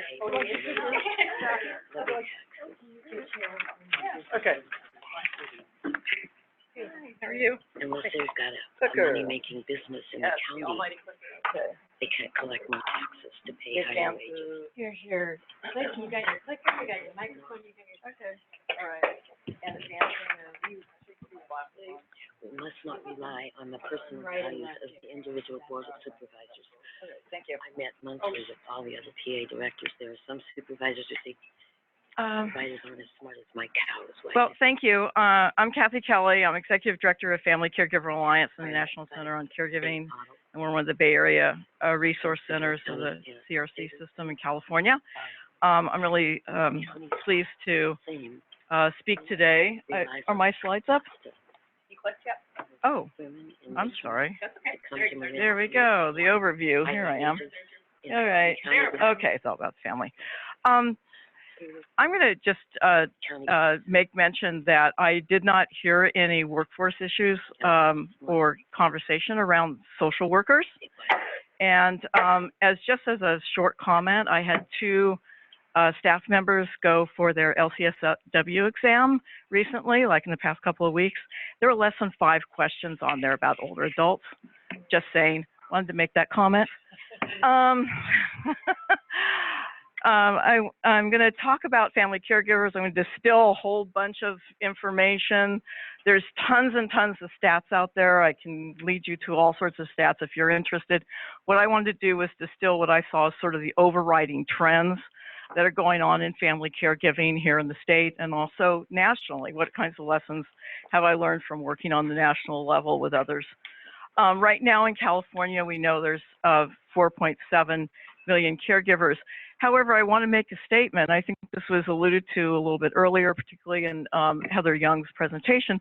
About half of these folks that are caregivers, unpaid family caregivers, are caring for those persons that have complex care needs. They're performing medical tasks in the home. So a lot of the things that we're talking about in terms of what people do on a general basis, family caregivers are doing, except there is no training for family caregivers, and they're given very complex care tasks, particularly on transition back from hospital to home, and they receive very little training and on that regard too. So family caregivers are doing a lot. Most older adults are not Medi-Cal eligible, which means that most families are dealing with this are middle income. And less than 10% have long-term care insurance. About 60% of family caregivers are in the workforce. Caregiving is their second job. The average length of time that somebody performs caregiving tasks and also in the workforce is 20 hours a week. It's their second job. It's their side hustle, only it's usually they live with a person and it's 24 hours a day. There's 37% estimated of family caregivers over 50 quit or reduce their hours of work. So what this means is it's a giant game of whack-a-mole, and I'll refer to this, later on too, that while the costs are not there, in other words, not accrued to any particular line in a state budget or in a federal budget, what we know is that families, when they leave, particularly a woman who's probably in their 40s or 50s who are leaving the workforce or cutting back their hours, they're losing about $300,000 of revenue and income in their lifetime. And so what we know about family caregivers is that they may leave the workforce, but they come into retirement, they roll into retirement, worse for the experience on a financial level anyway. Unpaid caregivers are getting younger, they're more diverse, and they're more technologically savvy. I think we've talked about that, I've heard that a number of times. We all have to take that into consideration when we think about the future of services in the community. So what are the policy implications? I talked about rebalancing may come, we're saving some money here, but something costs somebody somewhere, and it usually costs the family. So up to 80% of long-term care, 75 to 80% is provided, by family members. Middle-income families are most at risk for financial insecurity. We know that medical costs overall are the biggest cause of bankruptcy, but we don't know how long-term care costs figure into that. We just don't have the data to support it, but we know $5,000 to $7,000 a year is paid in services and other kinds of supplies and so on. And when family, particularly women, are juggling these issues, they lose all sorts of benefits that come in their employment. And they may lose their health care benefits, Social Security, credits, pension, and so on. Most family caregivers are at risk for their own health, their finances, and they need care planning and tailored services. And family caregivers that we see, because we're dealing with older adults and individuals that have cognitive impairments, it's not a matter of a few weeks or a few months. We measure our relationship with families in years. So this is a long-term commitment that families take on, and it's not an acute situation that's resolved one way or the other within a matter of weeks or months. It's really a long-term investment. What I see is that there's very little investment or incentives for changing system practices and cultures within healthcare and social service to incorporate family caregivers. An example of this is that we did pass the CARE Act, which asked to identify a family caregiver at the point of hospitalization if the patient agrees that they can be involved in the care planning or the discharge planning that goes on. So they're able to receive the training and the information at the same time. About 50% of that time it happens. 50% of the time it happens in California and across the states. It's not a very promising statistic, but maybe it's early in the game in terms of this. But we just don't recognize family caregivers as being a conduit of information, and they oftentimes feel ignored. I might add, younger caregivers feel most ignored. There's little investment in incentives and professionalizing equipment and equipping community agencies to be able to have the technology and the information to be able to coordinate care at the local level, but also coordinate care with families in mind to healthcare as well. I think we just need to shift our paradigm about formal and informal systems.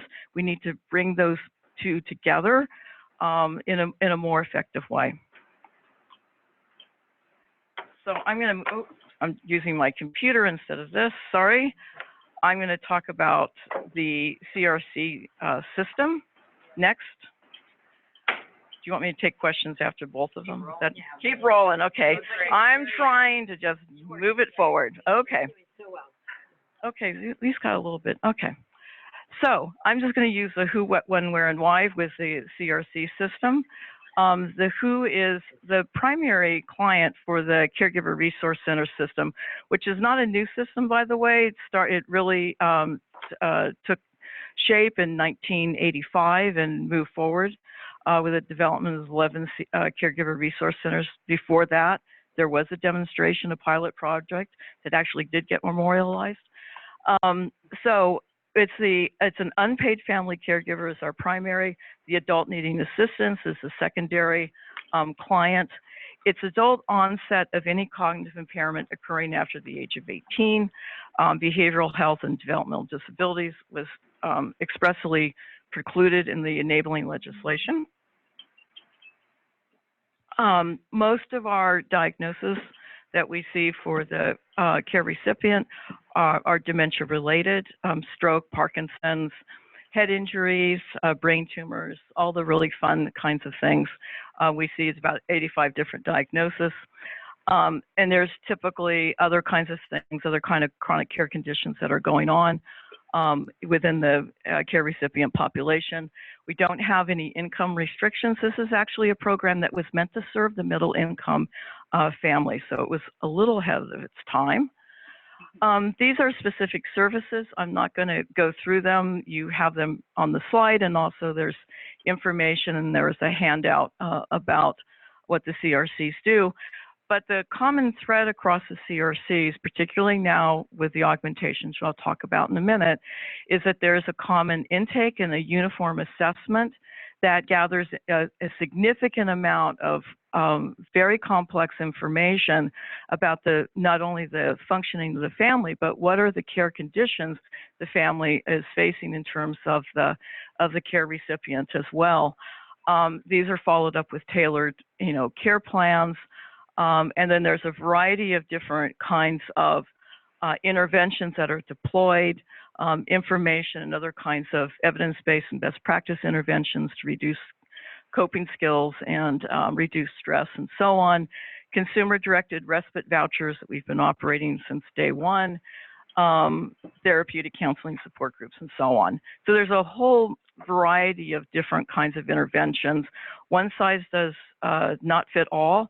And one and done interventions don't work in this population because it changes over time and you need a package of services, not just one intervention. When we provide this service, when people call us or contact us, we get most of our referrals from healthcare, other social service agencies. We work with a family, meaning that we'll work with them with assessment and so on intensively for about 6 months. We connect with them on a continual basis through communications, mostly e-newsletters and those kinds of things. We want people to come back. We want to be the cheers of the social service agency. In other words, we want them to come back and know that we know their name and we know what they're dealing with and we know their history because we have a record, and we're able to start the conversation from the point that they were stabilized to the point that they came back to us. So we really actually want people to come back. It's not a recidivist rate. It's that care changes over time. It's very dynamic, and we want to be that trusted source. There's 11 CRCs that cover all the 58 counties. We reach them in a variety of ways, in-person, telephone. We have an interactive client record system I'll talk to you about in a minute. Telehealth, we're investing heavily in the fact that our clients are getting younger and more diverse, and we're investing heavily in social media and the use of online delivery when it's appropriate. We want to improve the quality of life for family caregivers and for whom they care. We want to be that trusted source. That's the why of the proposition.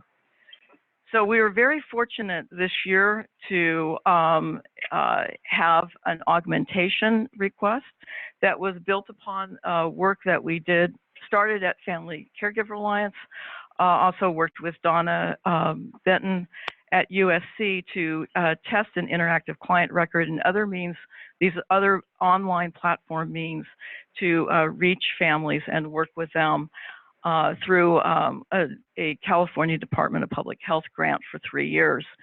So we already had things ready to go.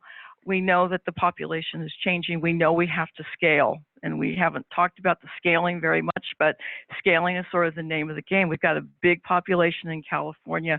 We need to reach people. Partially, we can reach them through the use of technology.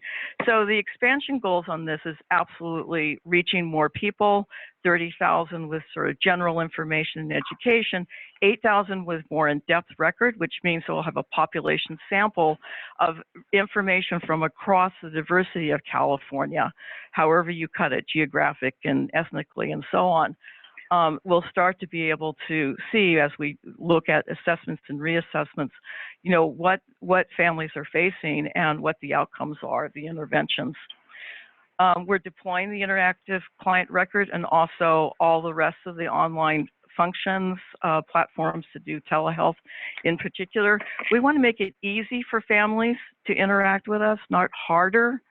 And so we're trying to bring the services into the home as best we can. So we're going to increase the technologies to scale services, provide options for families, provide the quality assurance and adherence to a service model, which we have intact, and provide consistent services across the state. These are the things that we talked to the legislature about.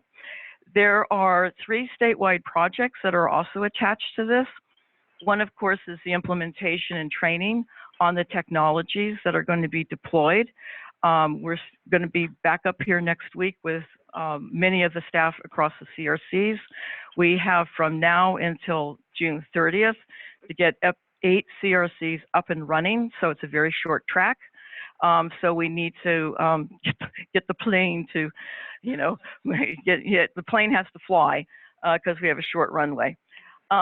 We also have, we'll have formal system evaluation each year. So we'll have information that people can see as we're moving along, what the evaluation, what the trends are telling us with this project.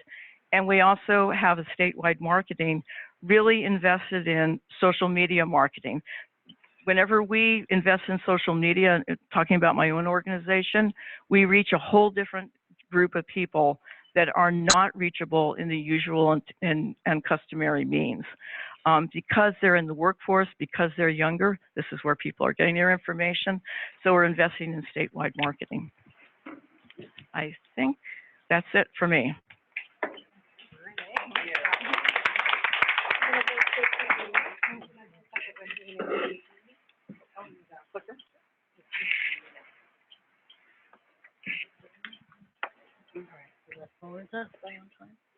Okay. You've actually made it. Hello, everybody. Nina Weiler-Harwell with AARP again. I'm going to talk today about paid family leave expansion, hit on some of the whys, the what, and what our basic proposal is. You've already heard some of this data from Kathy about 4.7 million family caregivers, but we also have seen nationally that about 1 in 5 female and 1 in 6 male workers in the United States are family caregivers, and 60% will experience caregiving during their working life. And by the way, the sources for all this is in the detailed recommendation that I believe came with the meeting notice. We've estimated, working with our partners, that lost income is significant for all caregivers, but notably female caregivers, over 300,000, and just shy of 300,000 for male caregivers. And as Kathy already noted, average out-of-pocket spending, 7,000, over 10,000 for those caring for someone with Alzheimer's and related dementias. I will also note, according to AARP national research, about $9,000 a year for Latino caregivers is the average. So let me quickly hit on what our paid family leave program is. California was actually the first state in the nation to place paid family leave in law. It is an earned benefit. You pay a payroll tax and you then are able to draw down money through the Employment Development Department. As noted, it's already administered by them. Right now, it pays up to 6 weeks of partial pay to eligible workers, and that will increase to 8 weeks in July. The wage replacement, I'll also notice, is 60 or 70%, with 70% being for low-income workers. There was a study done, actually, I think it was Lynn Friss-Feinberg. There was evidence of reduced nursing home utilization in California due to the paid family leave law, and also positive employee retention impacts and no negative impacts on employers. This is from a study of early adopter states by Lynn Friss-Feinberg, who AARP has now purloined, but used to be with the Family Caregiver Alliance. Job protection. So this is where, so let me just back up and say California was the first state, but another state has surpassed us. That's New York, my home state. So right now, California's job protections rules are tiered. So if I'm a caregiver taking bonding leave for a child, grandchild, or a newly adopted child, I can be assured that I am not going to lose my job or be fired for taking a benefit that I paid into if I work for a firm with 20 or more employers. However, if I work for, let me back up. There's also federal protections if you work for a larger firm, 50 or more employers. Most people do not work for large firms. So under FMLA, you get job protections if you work, and state law, for a large employer. However, for that employee who is taking leave to care for an ailing adult family member, those job protections do not start until 50 employees. In addition, there's also going to be an expansion, there's actually 2 upcoming expansions of paid family leave, but next January, if I am a family member of an immediately deploying member of the military, I can take paid family leave. But that 50 or more job protections apply. So that wouldn't apply to a lot of people, most employees. So AARP and our allies have actually been fighting for several years to try to expand this and create some parity. The qualified family caregivers right now, child, parent, parent-in-law, grandparent, grandchild, sibling, spouse, or registered domestic partner. As already noted, next January, this will also apply to family of immediately deploying military. However, family of choice right now is not considered a qualified caregiver. And if California would take that up, we'd be the first in the nation to do that. So I'm going really fast because I said I would. This is what we are proposing. We would like to see, and we are going to continue to work to expand paid family leave job protections to cover all caregivers, including military family members working for companies 5 or more, or all companies.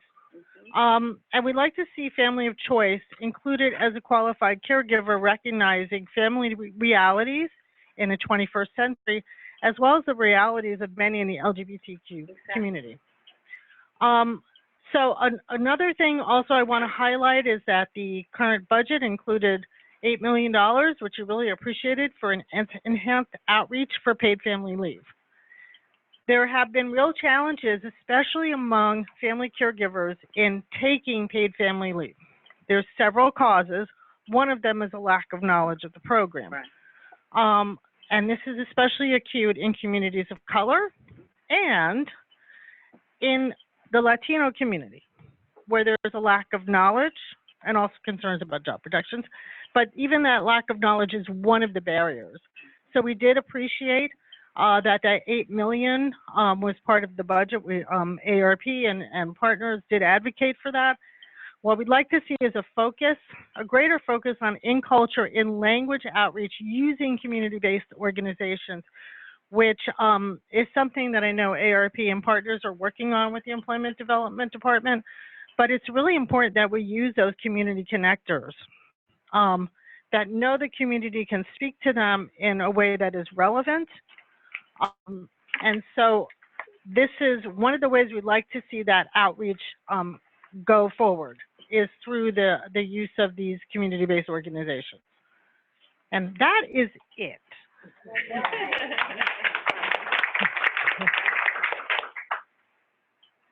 Now we have Donna. If you want to click forward to the recommendations. Okay, thank you. This is Donna, and I will go straight into the recommendations. Overall, these are recommendations, as we said, that are going to be focusing on the unpaid family caregiver. So one thing we felt that while we have the funding currently for 3 years, which is a pilot funding, we need to stabilize that increased funding for all 11 caregiver resource centers so that they can sustain awareness of the caregiving community and continue doing statewide comprehensive evidence-based assessments, education, training after the 3 years. We want to expand, as we've already talked about, PFL job protections to all caregivers, including military family members. And that really becomes important because we're finding that, as she already mentioned, we're having more and more caregivers who are younger. And so they really, when they go out of the job market, and we would like also at the same time to see a way of, for lower income, to raise that 70, maybe all the way up to 100%. Include family of choice as a qualified caregiver. And when we're looking at the outreach, part of that is not just using the $8 million for EDD, but also in terms of those partnerships, making those invested partnerships so that the funding also goes down to the community-based organizations, because many times we'll do partnering from a state level, but we don't subcontract or contract necessarily with the people we're asking to do this outreach as if it's free, and it's not. So at this point, these are the recommendations that came out. There are more recommendations, but these were the ones that rose to the top, and we have time now for discussion. So turn your things up and we can go on for, and I know Patty had her hand up almost first. I just have a recommendation for Nina in terms of the AARP. Who carried the Family Caregiver Act was Senator Sheila Kuehl when she was in the Senate, who's now a supervisor in LA County. And she could become a very valuable partner for you, not just for that, but also she would absolutely push for the family of choice as a qualified, because she's also gay, and that is something that's at the top of her list. The governor certainly would be open to something like that. given what he did in San Francisco. So Sheila should be a call, and I'll give you her direct number.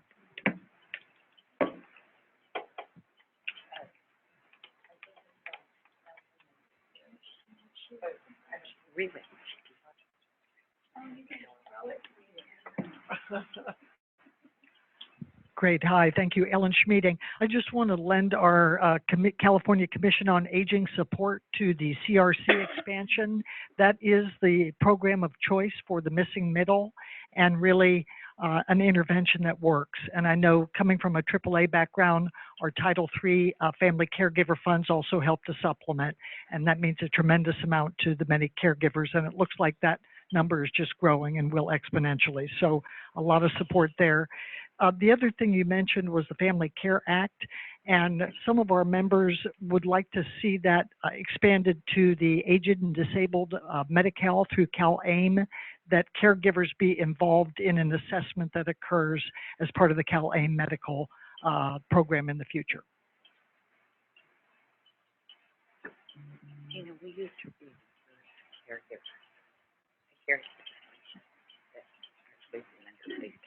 Thank you. So I had a question for Kathy. This is Sarah Steenhausen for those on the phone.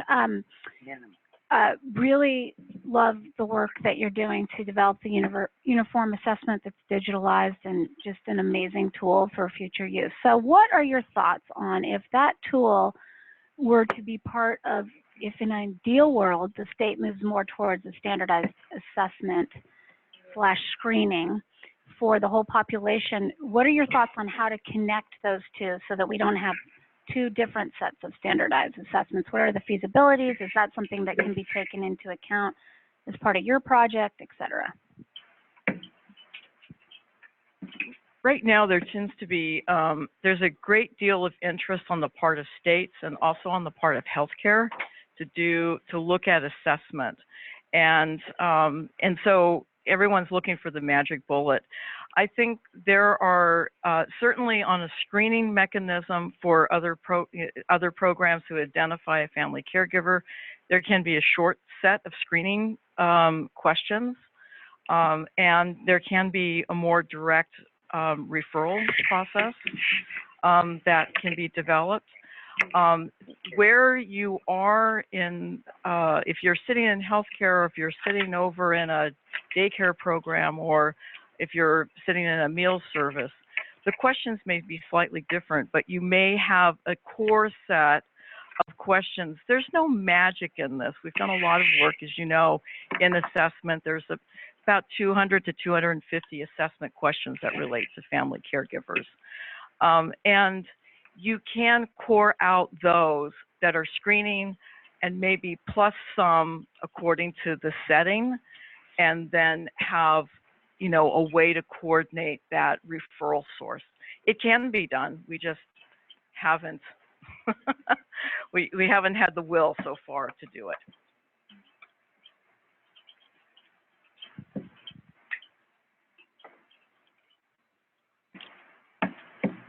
Hi, this is Donna. Sarah, I think the other thing is that while we can look at some of these questions, one of the things around the standardized questionnaire is that family caregivers do need an assessment separate and apart from that older adult.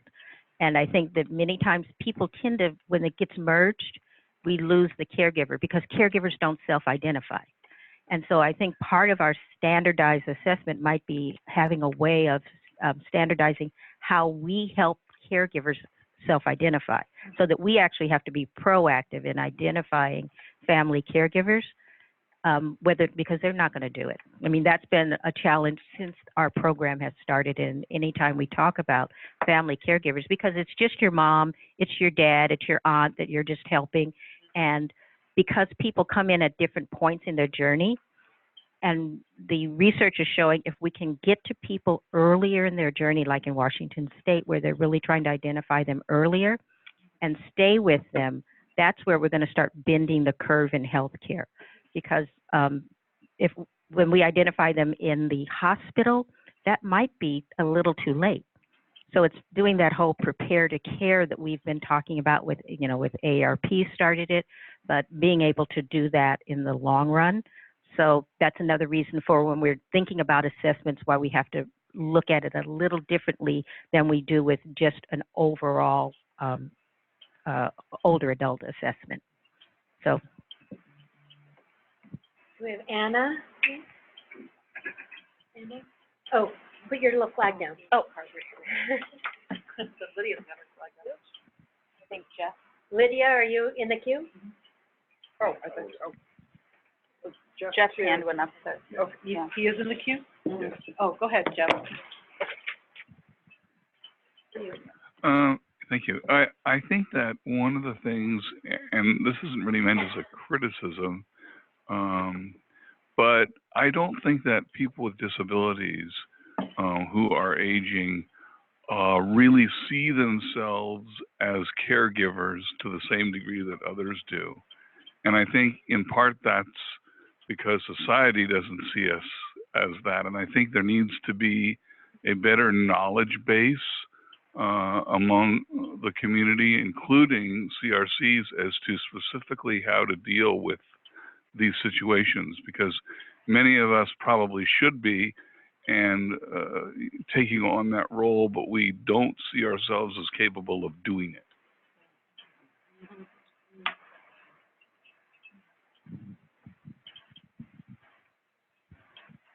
This is a great discussion, Lydia, Ms. Lides. I just wanted to echo what Donna described as people not self-identifying themselves as caregivers. I think we all can relate to that. And I was just curious if you, Donna, or Kathy, if you have some recommendations around how you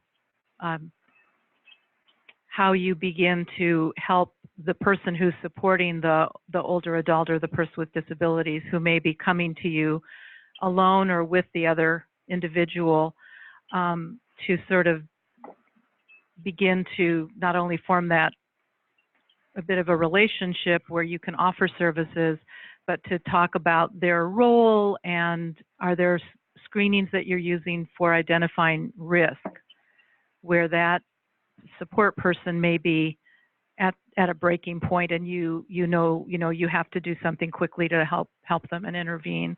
So it's kind of a couple of comments and questions in there, but do you have ways of talking with people? Because like I said, we don't think of ourselves as caregivers. We're moms and dads and spouses. Well, we got to get the mic back. That's right.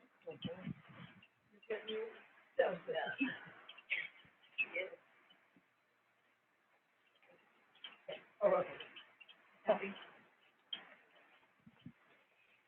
Yeah, by the time someone contacts us, they know something is amiss. You know, they need help. We get people throughout the continuum. I think, you know, this is to be borne out in terms of research. My observation over 40 years is when the rubber hits the road and care becomes personal, then you've crossed the threshold and people will reach out for help. But you get them along any part of the continuum as well. On the intake form, we actually have been doing a lot of thinking about risk. What are the elements of risk that we can ask? And we have been experimenting with different components of that. And what's nice about having this kind of rapid turnaround, looking at it as a pragmatic trial rather than a straight research, is to look at what we've identified as possible risk and then match it up as they've gone on to an assessment. So yes, the short answer is we do have risk questions on the very first call, but we oftentimes do get people in crisis. Yep. So we know they come in with high risk because they tell us in so many words. They've identified as somebody who's taking care of another person or providing assistance. So they're already making that call. But what I think is necessary is this transformation that needs to take place across these various touch points of in the healthcare and the social service for everyone to start identifying and recognizing that caregiving is really a normal part of a family and a human experience. And that understanding what's going on in that person's life and being able, as a trusted individual or somebody who has a position of authority, like a physician, saying, I think you need to reach out and get some information and support from this organization, would really mean a lot. So that's what I mean. We have invested in making those changes, those cultural changes across our various social service and health systems that we work with.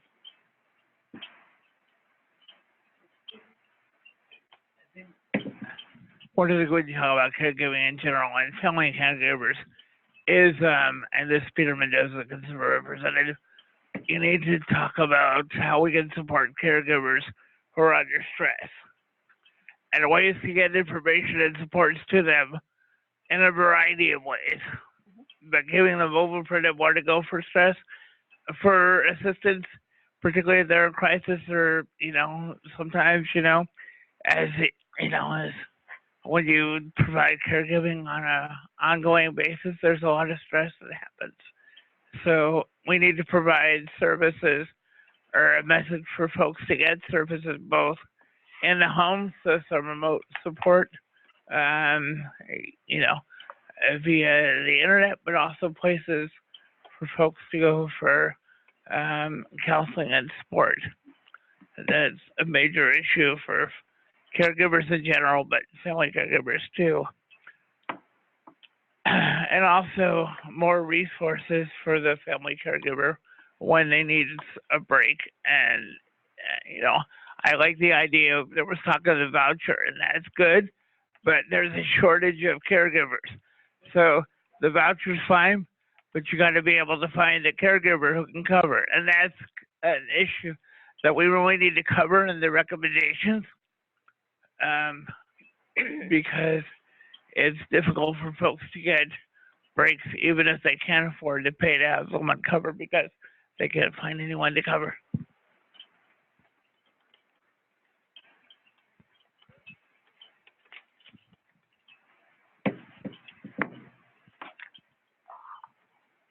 I just want to answer. Hi.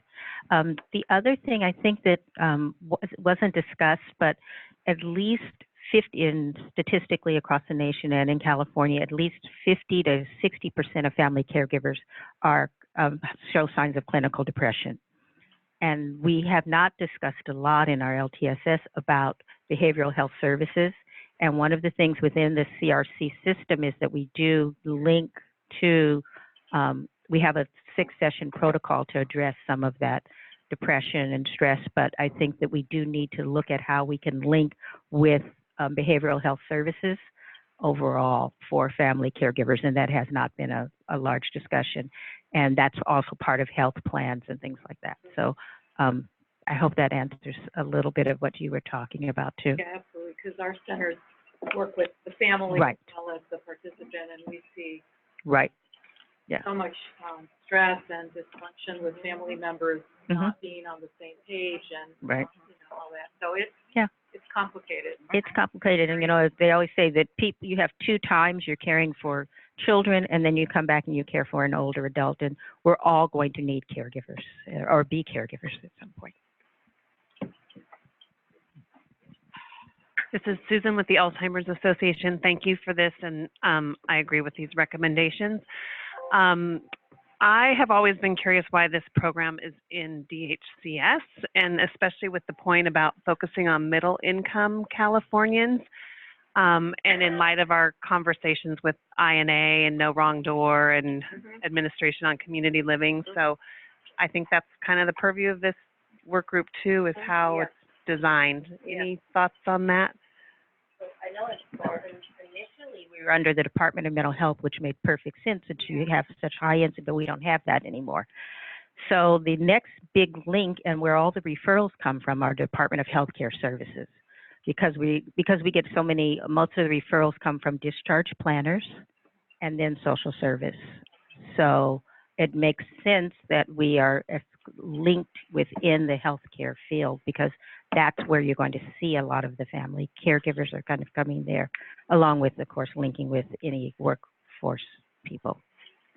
So I hope, does that make sense? Yeah. Yeah, because it's not just aging. It's because these aren't older adults. These are younger people that we're working with. We do a Department of Community Living, could be under that. We do a Department of Community Living and the restructuring, could be under that. No hands up, Nelson? Okay. We are having the rare, unheard of being ahead of schedule, so we're just flustered. You got us finally. So we can either proceed 5 minutes ahead, or we can take a break. Oh my gosh. We are? Yay. Heather's on the phone and is going to be presenting at 3:20. So we have about 6 minutes. We want to take a quick break. Everyone votes for a 6-minute body and break. Okay, we'll be back at 3:20 with Heather. Thank you very much. Our world community. Yeah. Well, they got most of their funding. No, I'm very excited about rural areas and getting more services. I saw you guys over. Yeah, so that's where, and the thing is, I want that data to happen, because that just relays that, all the haves and the have-nots. Yeah. We could throw workforce in there too. Yeah, I just think the local control piece is really important. Or local presence too, right, to be able to serve a community well, you need to have a local presence. I mean, even like for our big center, like we serve the communities fairly well where we have a physical location. And relationships and all that come with being in the physically in the community.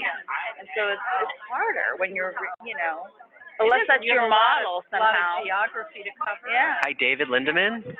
So like Can you hear me? Center, she covers 3 counties, because she's the only center. They had a center in Oroville, they did an AHSS. Yeah. I have so many other, I didn't know we were going to go through all these recommendations, but anyway, I have other, I want to do a rural model for David, if you can hear us, we thought we'd do a quick sound check. satellite Break. centers, we wouldn't have to go through all that crap. So, We have none of that, like in our community. We have adult daycare. We have in 5 counties that I serve, we have an MSSP program. One. Don't you have an adult day, are you Placerville in your? No. What county is that? Placerville is El Dorado. Oh, El Dorado, okay. No, we have no adult day. We have one like adult day kind of organization that's privately funded through a church that's like barely staying open. So the other thing I want to put in as a recommendation is to go back to startup grants.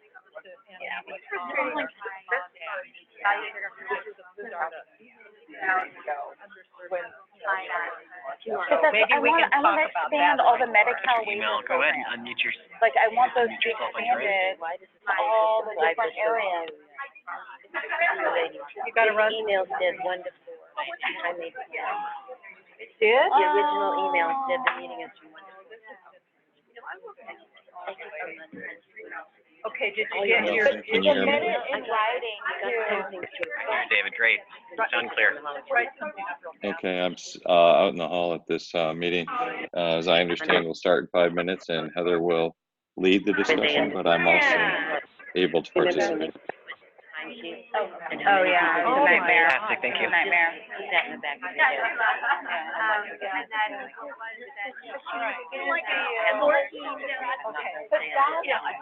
Is the recommendations for the Medi-Cal waivers, like, is there a work group that's working on that? Okay, see you next time. Come again. Or I live in, oh, I can't live I'm in the room and not being able to speak. But being on the phone, being able to put up your hand, Well, it's hard with one microphone in here. Anytime I raise my hand, somebody said, okay, That's frustrating. Run down the hall. Yeah.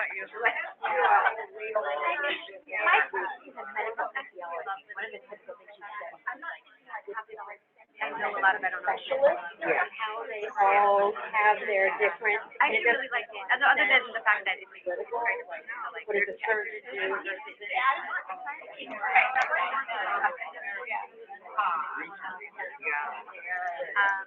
But I think after looking at it, So anyway, yeah. Let's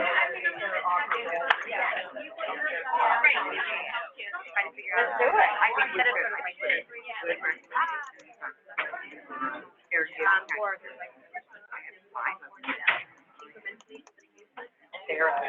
Branding. They're just building a model. Yeah. Right. Right, we're not writing like the foundations are. Yeah, exactly. Okay.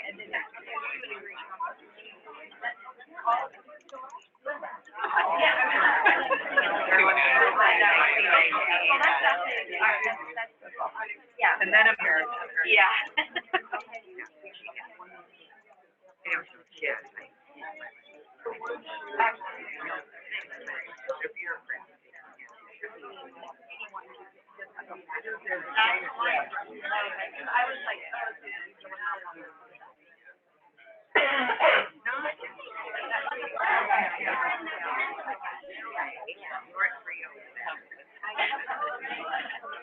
I'm not looking at that.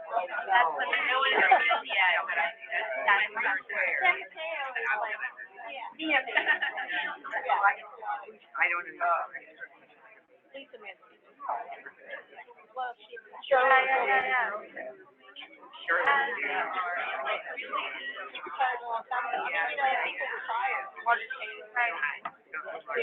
I was there. Right. I was wondering that.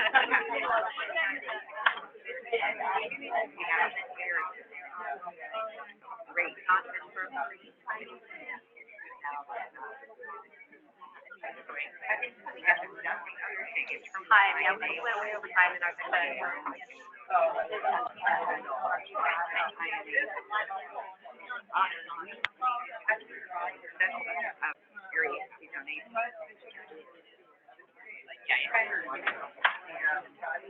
Paid professional. Little money is mine.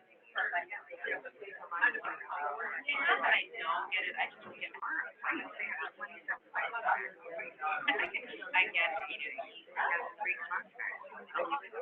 Legal service contract. And, nutrition, home delivery. And what if they do this too? Do they call the INA, call the caregivers? Like, It's too cumbersome. It's too confusing. Know where to go, and then all these people replicate either like student type.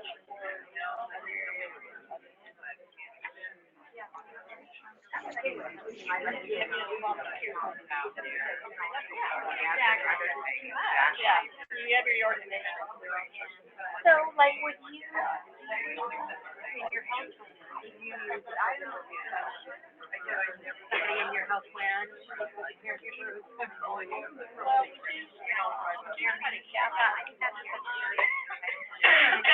so my company, if you can refer to like,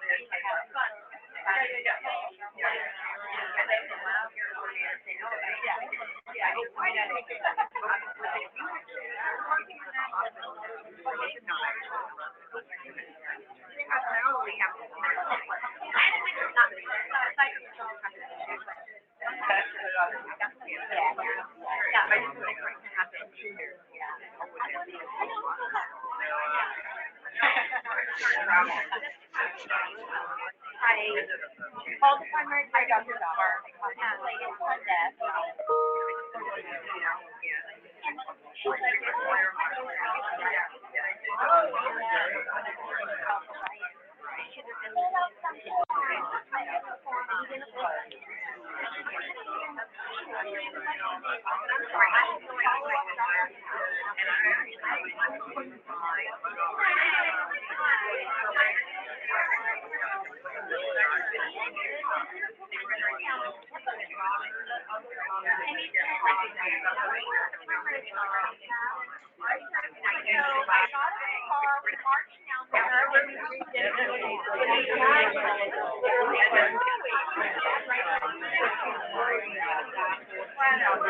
So much fun.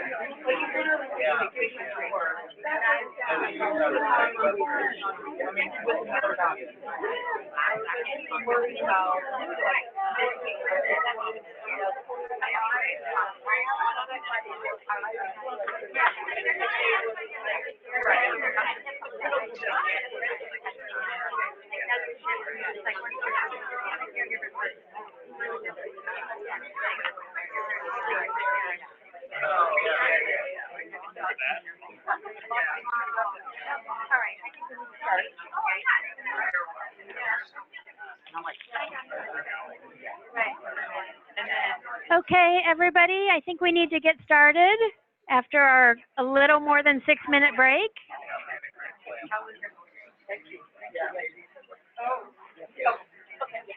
Are we ready to go with Heather on the phone? Yes, hello everyone. I'm back again. Okay. Hold on 1 second. We're just going to get everyone settled. Thank you. And my slides need to be put up as well. Long-term services and supports technology. Who has a clicker? Right here. Okay. Sandy, there are too many organizations. Oh, me, I know. Let's reorganize that. All of these created for some reason or another, and now they've, in blood, and it's like, really? Everybody wants to say. Okay, we're going to get started with Heather Young. And I believe David Lindeman may or may not be on the phone. He's joining us remotely from a conference. And we have Heather. Oh, great. Hi, David. So we have a presentation, long-term services and support technology, family caregiving, and workforce. Yes, thank you so much. And David's actually on the cutting edge at a conference on technology, so he'll come back with even more exciting things after his meeting. Thank you for having me back again. I'm back with a different hat on for this segment. David Lindeman and I work together as part of CITRIS, the Center for Innovative Technology Research for the Improvement of Society. It's a collaboration among UC campuses of Berkeley, Davis, Santa Cruz, and Merced. And he and I are very focused on aging and technology. And this is an area that's gained a lot of traction as an obvious market. So industry is all over it. And we see two major challenges from the perspective of older adults. One is assuring that the technology is designed with the older adults and their supporters in mind, and that it's accessible and easy to use. And secondly, that the integrating the technology so that it's usable and actionable rather than a diverse collection of noise. So we work with researchers, clinicians, and industry on these issues. Next slide, please.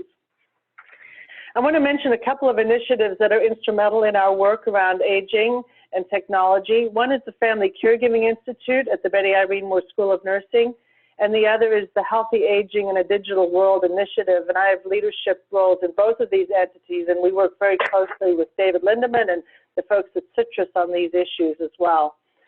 I just want to talk about the figure on the right a little bit to illustrate the kinds of technologies we're considering in our work. So first, in the blue circle, the body, we're looking at technology that monitors the person, including sensing vital signs, sleep, activity, gait, medication adherence. The second segment in orange is technology in the home that promotes safety, supports function, increases communications, and this might include passive monitors, interactive resources, robotic assistance, and gaming. In the third circle, the yellow, we're looking at technology at the community level. So it's sharing information among peers or in connection to resources. And then in the green circle, finally, is about linking to the healthcare team through technology, importing patient-generated data in, and using AI and analytics to drive decision-making. Next slide. In the family caregiving realm, there's a tremendous amount of growth in technologies. I think you need to click through to get to text on this, please. And these technologies focus on health, on safety in the home environment. Some of the technologies address social isolation, and then there are also technologies to support family caregiver learning needs. Next slide, please. This slide is showing some of the technologies that are active already that are being used for caregivers, both family caregivers and hired caregivers. And they, as you can see from the slide, they range from monitoring to support monitoring functions to supporting cognition, enhancing sensory function, managing the home environment, supporting medication management, self-driving cars, and applying machine learning and artificial intelligence to improve delivery. Next slide, please. This is illustrating how we're looking at linking patient-generated data into health systems, and it's a really technical slide, but the point of it is that once a person is in their home and monitoring a parameter such as blood pressure, for example, what happens with that information is important, and how it gets integrated into the electronic health record available for clinicians so that they can make decisions, a feedback loop for helping a person manage a chronic condition. And this is a technical slide, but it's actually a very important area and part of the process of integrating technologies that are often in the social realm into actually integrating them into improving health. Next slide, please. There are a number of different ways that technology can help with the workforce itself. So in recruitment just itself as a beginning, using AI to better identify and match candidates with jobs, helping with searching for appropriate candidates. We've heard a couple of times today in our conversation about how hard it is to find an appropriate qualified person for what is needed. They can also be useful for recruitment and engaging prospects. Kathy Kelly talks about social media and how important that is for reaching people who are often unreachable. Under training, there's a lot of technologies that can help with either virtual reality, simulation, web-based resources to improve training and make it more accessible. Make it accessible at a time that's convenient for employees. Retention, there's tools and technology to help with flexible work from home tools for conferencing and other kinds of connections. Employee recognition programs, more flexible access to pay. There's some ways now that payroll can be handled technically to make pay more available in real time. And then in the area of supporting the older worker, looking at ways to connect peer-to-peer relationships and really mobilize that workforce that I talked about earlier that's often overlooked and not connected. Next slide, please. This graph is really from the work of the commission again, and we've thought about how technology can improve values. And starting at the bottom with the real-time data sharing, so that data is available to improve decision-making, that it's current, that various segments can have access to the same information.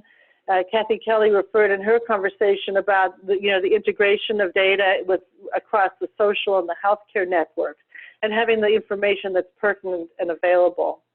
The second is looking at improving communication across the care continuum, and it's not really any longer a continuum. It's really more of an array of services that people use episodically, and that really is fraught with a lot of issues with communication and errors in quality. Then in the area of better communication and coordination with the person and their family, as well as with the entire care team, who may or may not be setting-based. Better self-management of chronic conditions, and a lot of this is through the use of apps and other self-monitoring kinds of devices. And then using AI to improve processes so that our systems are actually learning systems, using data to make things better. Next slide, please. There are a number of emerging technologies that, and you can click through this, I think it's animated when it doesn't need to be. There are a number of different technologies here that are emerging that are going to become more and more important. Many of the assistive technologies around hearing and vision and access are really vital to engage the community of people who have sensory issues and problems with connecting, and actually actualizing some of their goals in life and having better access to services and support. Voice technology, this is becoming ubiquitous in the consumer market, and there are many applications for this for older adults and for family caregivers who may have trouble with managing a keyboard or the complexity of a computer. Autonomous vehicles and self-driving cars is something that's emerging very quickly and could transform how we think about transportation. 5G is a really important topic around infrastructure and ability to be able to access care and close the digital divide. And then finally, data analytics, using artificial intelligence and machine learning in many different ways both in terms of the workforce, but also in terms of managing care. Next slide, please. Every discussion around technology deserves attention to challenges, and there really are several here. The first is the cost of technology, and these costs are both the technology investment itself and then the training and workflow that's associated. Issues of access, inclusion, and equity. The digital divide is very real, and tech can actually enhance health equity and access through telehealth, for example, but it also can exclude people who are already disadvantaged. Security and privacy concerns are important. They're amplified when multiple platforms are in play. And interoperability is a major issue. Standardization is sorely needed. And when you think about interoperability, even across one class, say electronic health records, that's not optimal yet. But then when you start to mix things like patient-generated data with Fitbits or other kinds of devices with electronic health records, then it becomes even more complicated. And then finally, the regulatory and policy environment is important in a rapidly changing sector. For example, the full deployment of telehealth is limited by both reimbursement and access, as well as licensure at the state level. So a person who's in Truckee can't cross the line and get access to telehealth from across state lines. Next slide, please. We recognize that technology is a very cross-cutting issue for all of the issues that we're discussing in the master plan on aging. So some of the recommendations, they're very general because they will be connected to a number of different elements. Next slide, please. The first is to look at integrating and deploying technology to support family caregivers that would advance their health and their safety of the family members. So this is about rational use of technology, thinking about it when it can be a leverage, when it can be a force that will be enabling. Second, implementing technology-enabled tools that would support access to information and improve social connectedness for family caregivers. And this would include also the general workforce, having access to real-time information and support. The third recommendation is to develop and deploy technology that supports recruitment, training, and retention. That particularly when you look at geographically disadvantaged areas, communities where it's very hard to reach and to have access to appropriate training and support, technology can really make a big difference. And then finally, to optimize the use of the evidence that we have for technology and look at integration of the different solutions. So not just go after it for the sake of technology, but you really have the purpose in mind and then look at how the integration can optimize the quality and also the affordability. I'll pause there. And David, is there anything you'd like to add?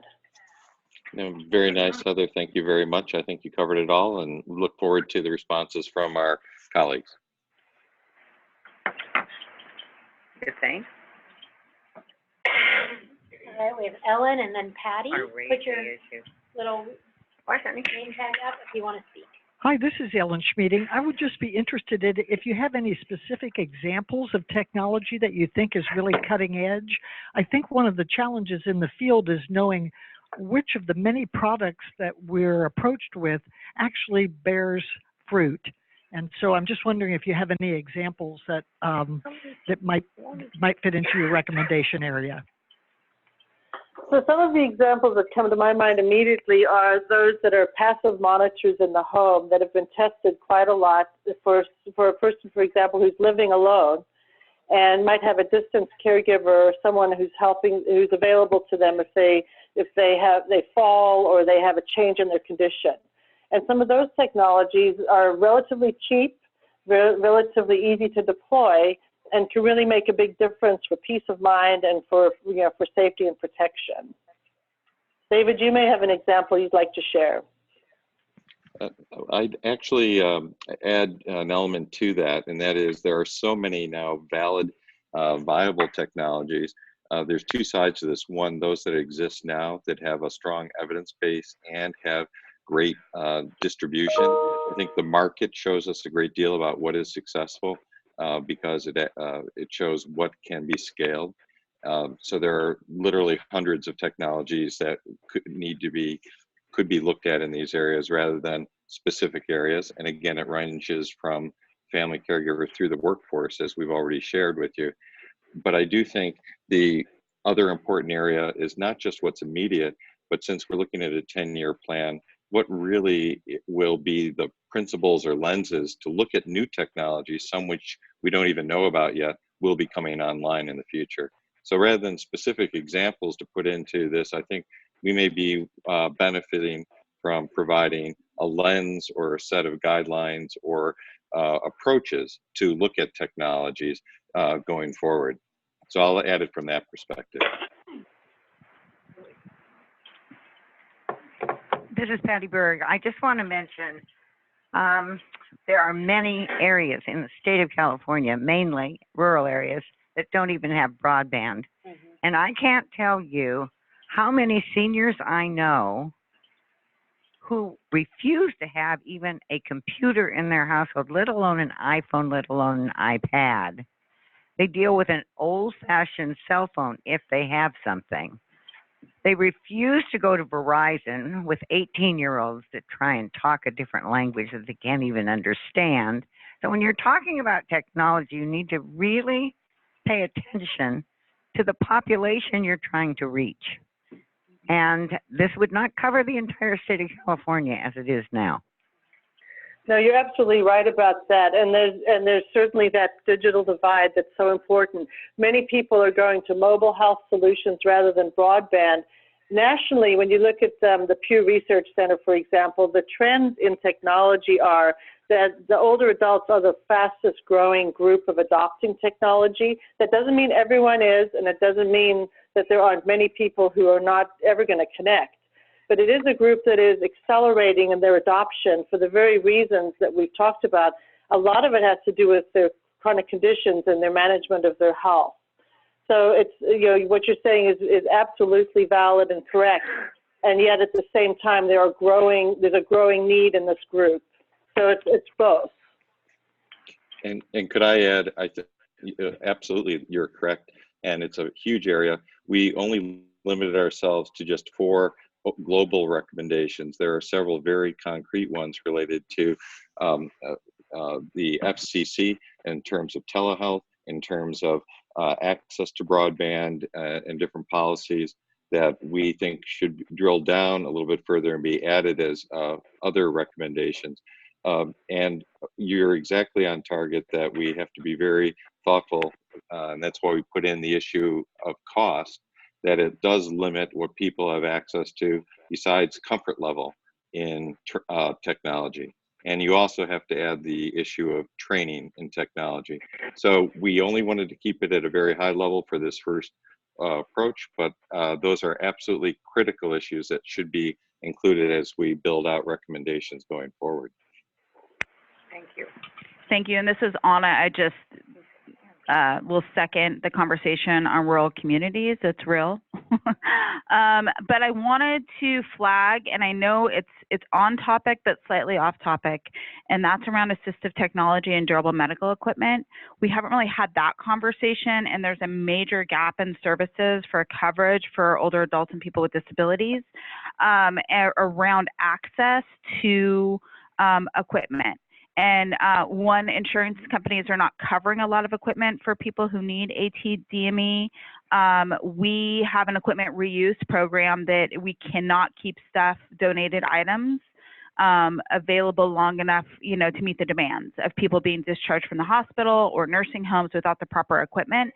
So while we're on the topic of AT, I want to flag that as a major barrier.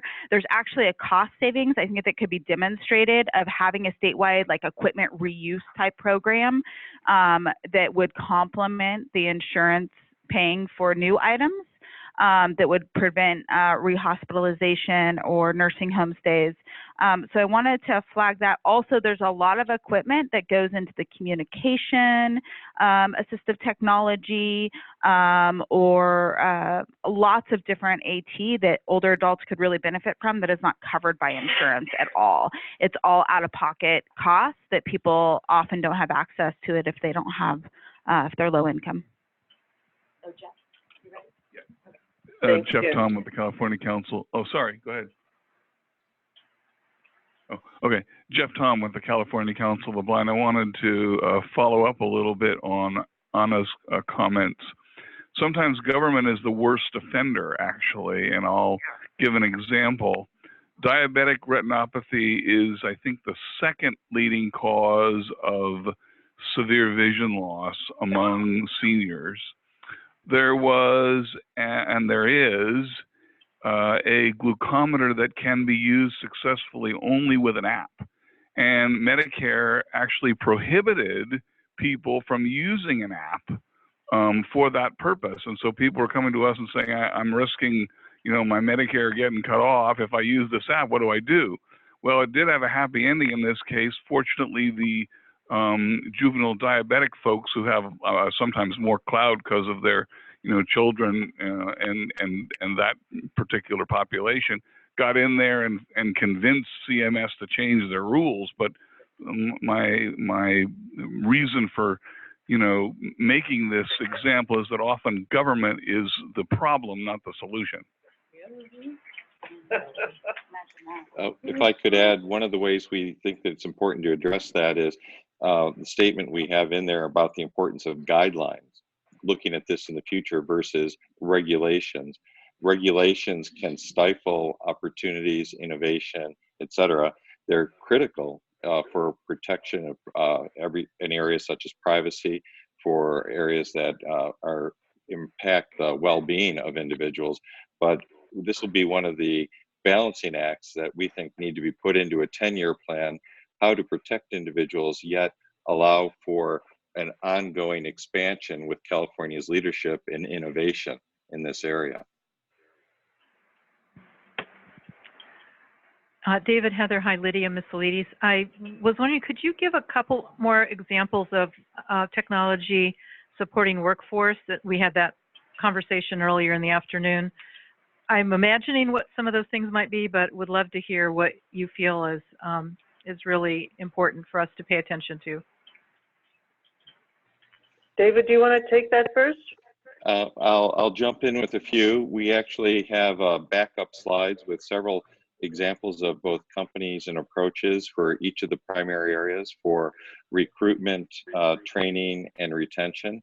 Heather mentioned some wonderful ones. Thank you again, Heather, for taking the lead on that, of different types of technologies to identify individuals where ideally we can use machine intelligence to help do proper fit and identify individuals. There's a company, for example, Waves, WAYVES, that is helping place older women back in the workforce, professionals, and doing it remotely. It's doing a wonderful job that is expanding rapidly across the country. And it's using technologies to identify and fit companies with individuals and ensuring that people aren't biased or not accepted in positions because of their age. In terms of training, I'd use the example of Embodied Labs, which is probably one of the best virtual reality training programs. It was started 3 years ago. It has now won awards from AARP, the Gates Foundation, etc. And it's used for training individuals on everything from experiential issues around dementia or other health conditions to how to actually conduct different types of healthcare solutions.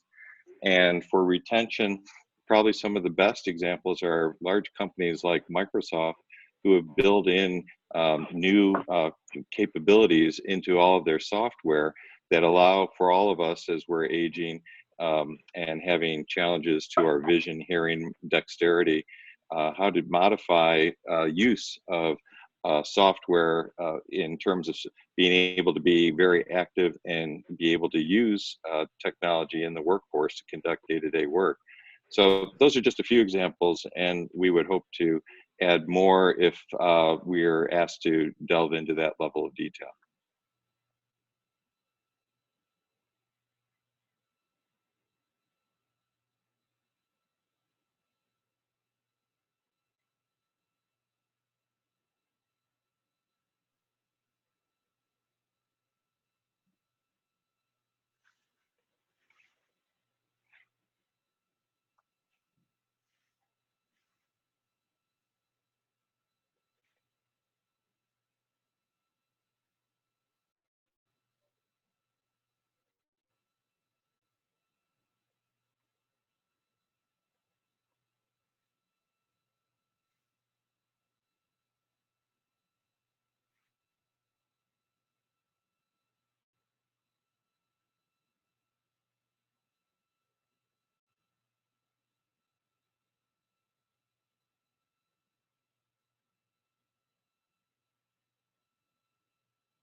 Sorry if I'm not hearing anything from my end. I'm not hearing anything either.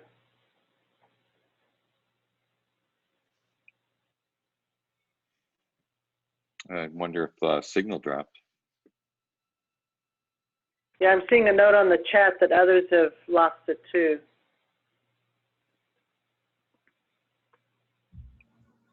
Anything else? I think we're at the time, Heather. Anything that you think we should wrap up with in terms of a takeaway? I'm not sure, David, if people can hear us now and we just can't hear them. Let's wait and see what happens. We lost the phone.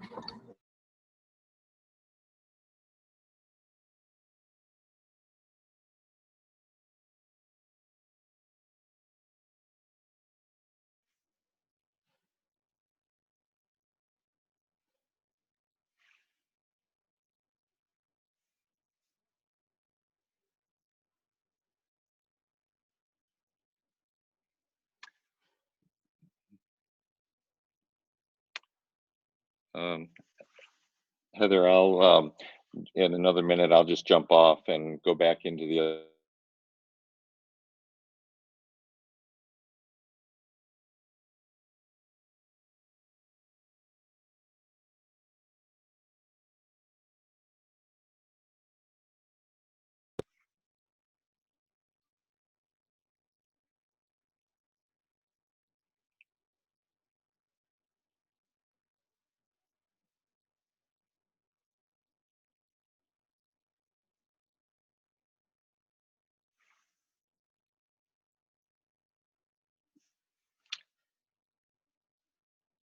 I will drop off.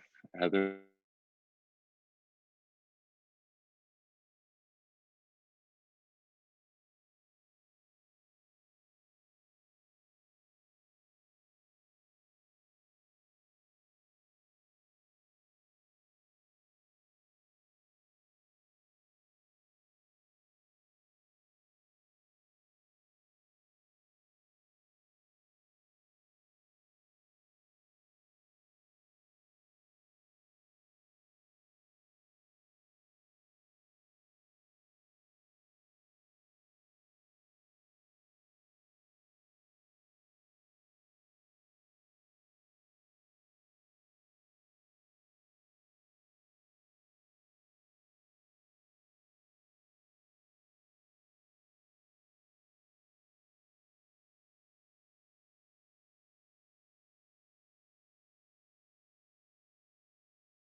has a visual that captures attention and lays out the high level recommendations, and then it, goes deeper into that. So what you'll see on this document here is, I don't need to read it to you, but we came up with, okay. So it's titled, this is a visual, A New Long-Term Services and Supports Framework for All Californians, A Decade to Design, Develop, and Deliver. We also wanted to note that the LTSS work group, it's not just the March report, that there will be immediate, interim, and long-term recommendations. So this is we hope that the work of our group will have a shelf life of at least 10 years. And so I didn't get a copy of the, there we go. And that it positions the state over the next 10 years to meet the needs of older adults, people with disabilities, and caregivers through an approach addressing pathways to care, access, and affordability. And those are the three buckets that we are proposing to the group in draft, straw man, first take, because to organize our work, we've got to have some buckets. And we went back and forth. Are the buckets the programs? Are the buckets the departments? Are the buckets the people? No need, medium need, high need. And so that's why we stuck with the model that CADA had developed, where it's not tied to the funding stream or the program, but it's people need pathways to care, improved promoting access, and ensuring affordability seem to be the common threads of our work, and a way that we can organize our recommendations. We also put a circle, you'll see the person is in the middle, that tiny person, and we put a broader circle around that, that leadership, while we don't have, that we saw a lot of the public comments around leadership. We've talked around this table about leadership, vision and strategy, public and private investment, and data and analytics. So there is a research committee. We are not the research committee, but data is important to this endeavor as well.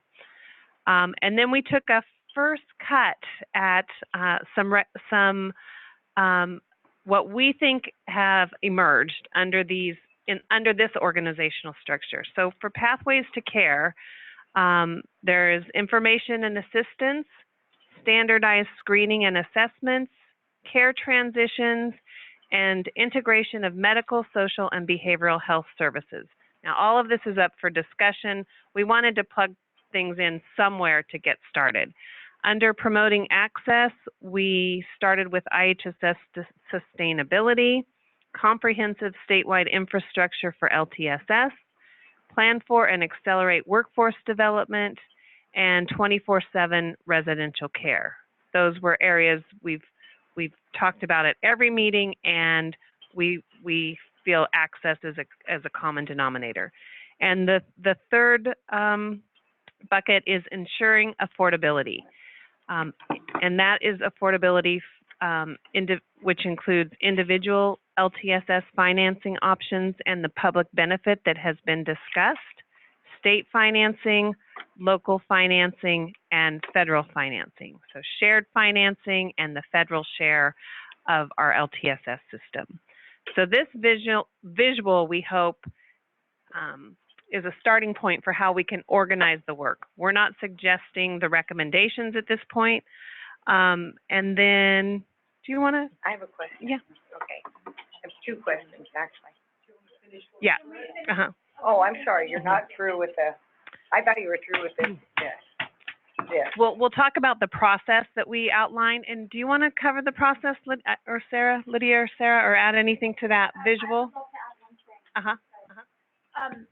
I think that, one of the things we talked about at the last meeting was how to focus, and it's really hard to prioritize with, to pick out 4 or 5 recommendations, but at the same time, the committee had said, well, we don't want to include, have this compendium that's just handed over to the Stakeholder Advisory Committee, because that's not as useful.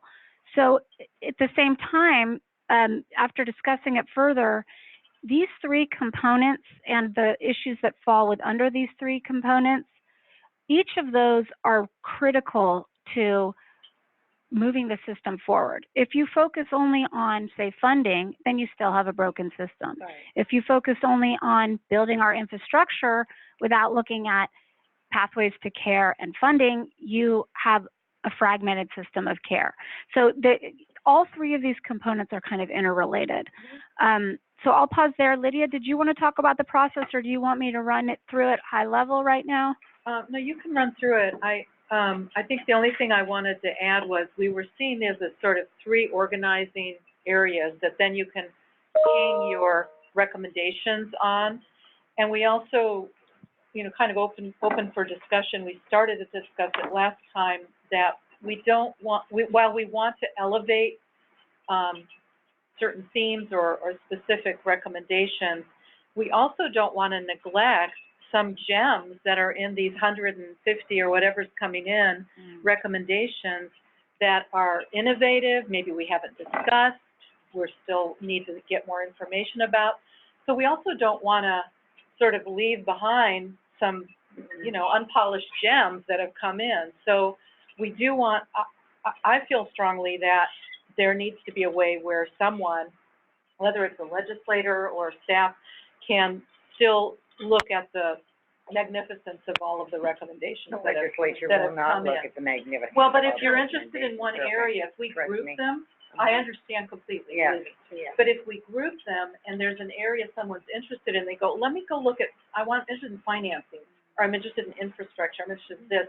We can group them so that somebody can go to right to an area they care about. So, anyway, that's the framework, and we did, without permission, we did abscond with the CADA work that had been done before we focused on financing, but Right pre-CADA, actually. It was right with, when CADA got established, it was this prong approach that we looked at, yeah.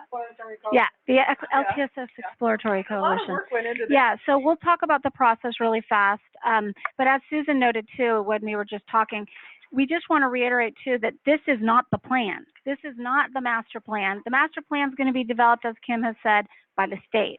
But this is what this committee produces related to LTSS that will inform the stakeholder advisory committee's thinking of what they will recommend to the state to put in the plan. So that's just kind of a flag for everybody, as we've discussed in the past. So in terms of process, and again, this is all up for discussion. We are not wed to any way of doing it, but given that there's really no way to get around the fact that there are many themes that have been raised, and it would be a shame to just alienate some issues in this report. So we thought keep these buckets, have 4 writing teams. People could self-identify which teams they wanted to be on, because at our last meeting, it seemed like most everybody wanted to be part of it, which is great. So there would be the 4 teams that would be centered on those different buckets that Susan outlined, but then the 4th bucket being cross-cutting issues like leadership and data, which are kind of smaller because they're not, the recommendations aren't as complex in those areas. And then from that, each writing team would review all the recommendations submitted in their issue area. And then they would identify one person for each team that would be the kind of lead. And they would together find the common themes, because I think we're all seeing that for all the recommendations submitted, there are a few high-level themes that have emerged as recommendations. So that writing group would come up with those, massage the recommendations in a succinct form with a template that includes issue statement, recommendations, and then categorizing recommendations into short, medium, and long term. They would edit that and then send it to the editing team, which is Susan, and then Karen Feast had said she had wanted to also be an editor. Susan and Karen's job would be to bring all of the writings team's work together, not change the content, but to edit for a single voice. And that's like the ideal world of how it could work. And we would have a nice summary at the beginning that summarized the short, medium, and long-term recommendations that could be kind of the quick takeaway for, say, a legislative audience or for somebody who didn't want to read a longer report. We still don't think that this report needs to be more than 10 or 15 pages because the recommendations would be succinct and they would be linked to a longer set of recommendations. As an example, Anna, I'm thinking of the work you all have done on the INA recommendation, which is amazing and very thorough and comprehensive. It would be very hard to plug that whole thing in. So it would be summarizing it with a link to the fuller recommendation. Does that make sense? Now the challenge comes to what we do when there's not agreement on all of the recommendations. So there might be one recommendation that, you know, one organization is totally gung-ho about and another isn't. That's a discussion to be had right now or whenever, but I'll pause there and see if either Lydia or Susan wanted to add to that before we open it up to questions and comments and feedback and I think you just want to highlight the timeline on page. Oh, the timeline. That You detail. were sort of like. Yeah, so it's a fast process, but I would say that the one caveat to that is I think a lot of this work has been written because all the recommendations have been submitted, but still it is a fast process. We're all meeting tomorrow morning by phone to finalize the process and the roles. But then over the next week, 7th to the 14th, the writing groups need to meet, review their recommendations, and compile those recommendations per the what we just outlined. Then we have 2 subcommittee meetings next week, and the hope is that the first set of draft recommendations would be ready by the 14th. Because on the 21st, this group will be presenting not the full report, but a kind of shell outline of the report, which I'm hoping won't be too hard to do by the 21st. And then there will be a substantive report meeting on the 27th, and the thought was we would have the shell draft of the report done by then with everybody's input. We would then take more edits. We would have a webinar on the 30th or 31st to walk through with all the committee members the semifinal draft. Then you would have some time for the next 2 weeks to send your final comments, and we might need to have another meeting if there are outstanding issues. You know, all of this would be in flux, I imagine. But by February 19th, the hope is to have final LTSS committee sign off, so that there's a little bit of time in between the finalization of the report and when it's presented to the SAC committee. So. It's a lot to do.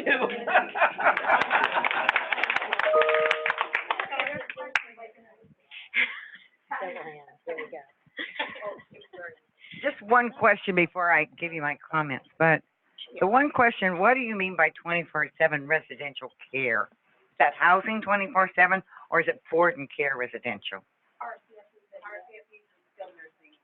Well, RCFEs are closing all over the state. I mean, we have lost 2/3 of the ones we had in Humboldt County. They're just closing down.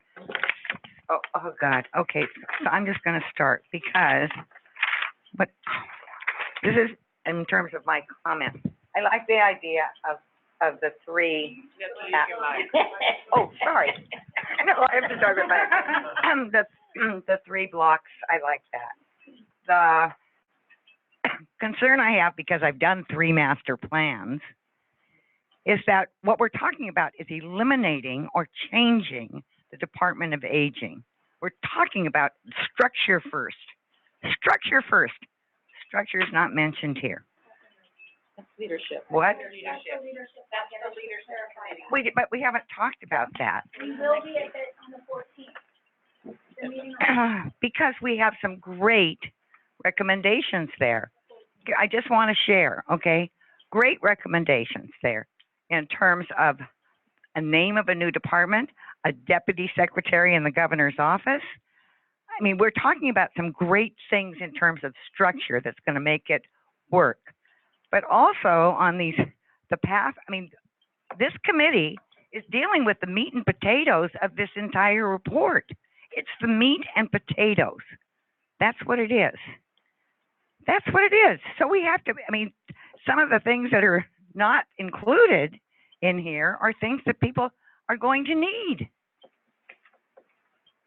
I mean, just transportation in terms of statewide, covering the state in rural areas, not there.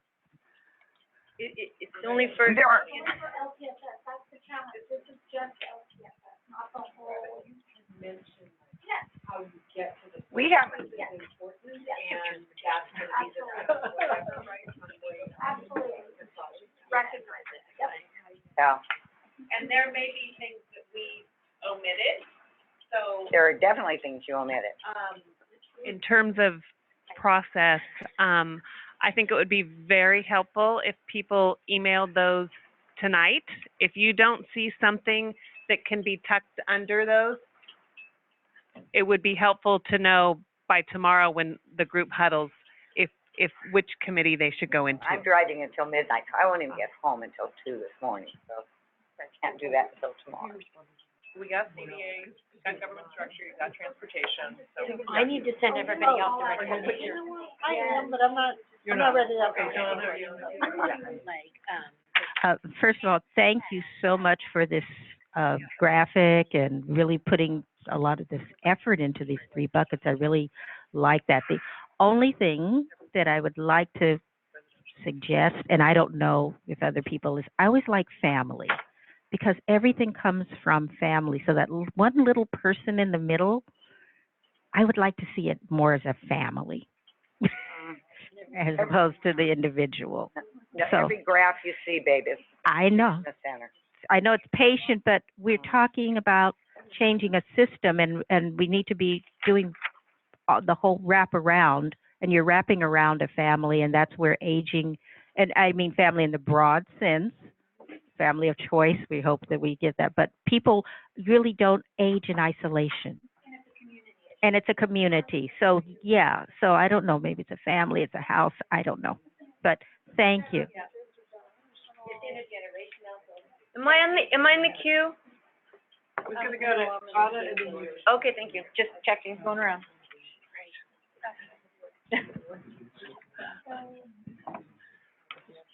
So, yeah, I think it would be helpful, and maybe I'm missing it somewhere, it might be in notes, but like who's working on what and what issues are we addressing that are going to go into this?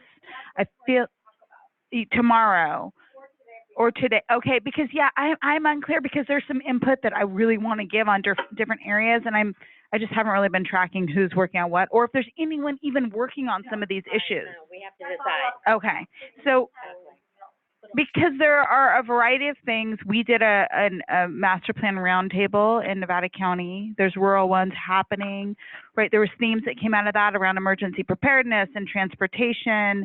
And I'll say one big thing I think is local control, that there has to be some flexibility in things that we present that will allow for that local control and local flexibility to meet those unique kind of challenges in service delivery, for example, in rural communities, for example.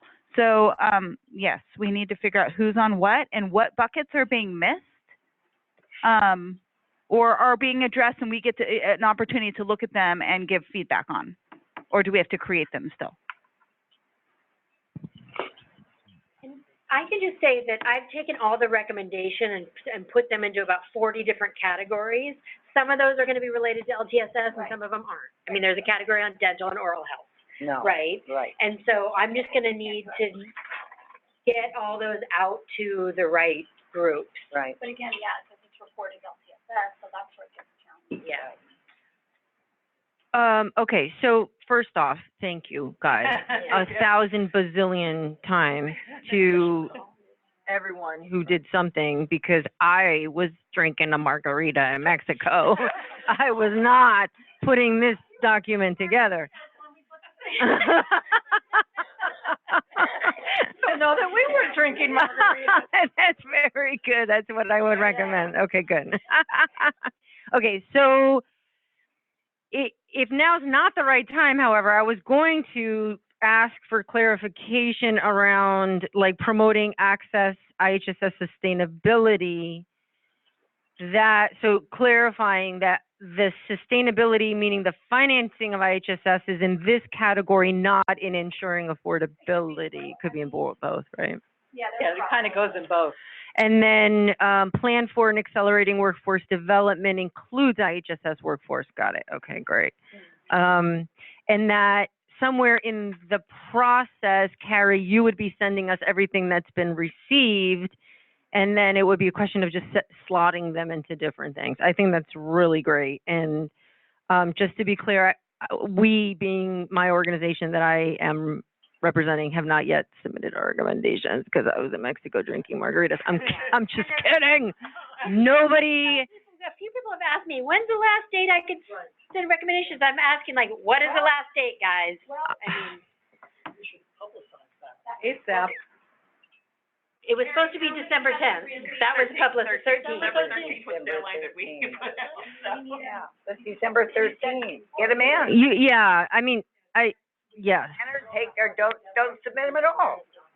Yes, yes. And my goal is this, like, tonight, tomorrow. So, yes. And for the master plan process. Right. And we're getting our process of posting so everybody can see everything and the linking, all that is coming. But for the writers. And to be clear, I was joking before. Okay. Too many things going on. So, and then ultimately, I guess what I would say is I want to be a writing team person. But to be honest with you, for those of us who are also lobbying bills, I mean, this is, holy smokes, man. Okay, that's it. So you have where do you, what do you want to land today? Here. She's going to get them to the. Sorry. Who's running the queue? I'm sorry. Nina and Patty and Catherine have their cards standing up. Okay. And I just want to say a special thank you, and I'd like to join a couple of the teams. But my point was just, when do we have to close the recommendation opportunity and publicize that widely if people are going to have a chance to be included? The other point I had was just how to synthesize the recommendations and come up with, they can't all be part of the report. So I guess that's the part of this that'll be challenging, and also the opportunity to weigh in. We talked about consensus, but somehow we have to develop our opportunity to kind of lend our credence to some, and to others, they may not make it. So we didn't talk about that here, but maybe tomorrow.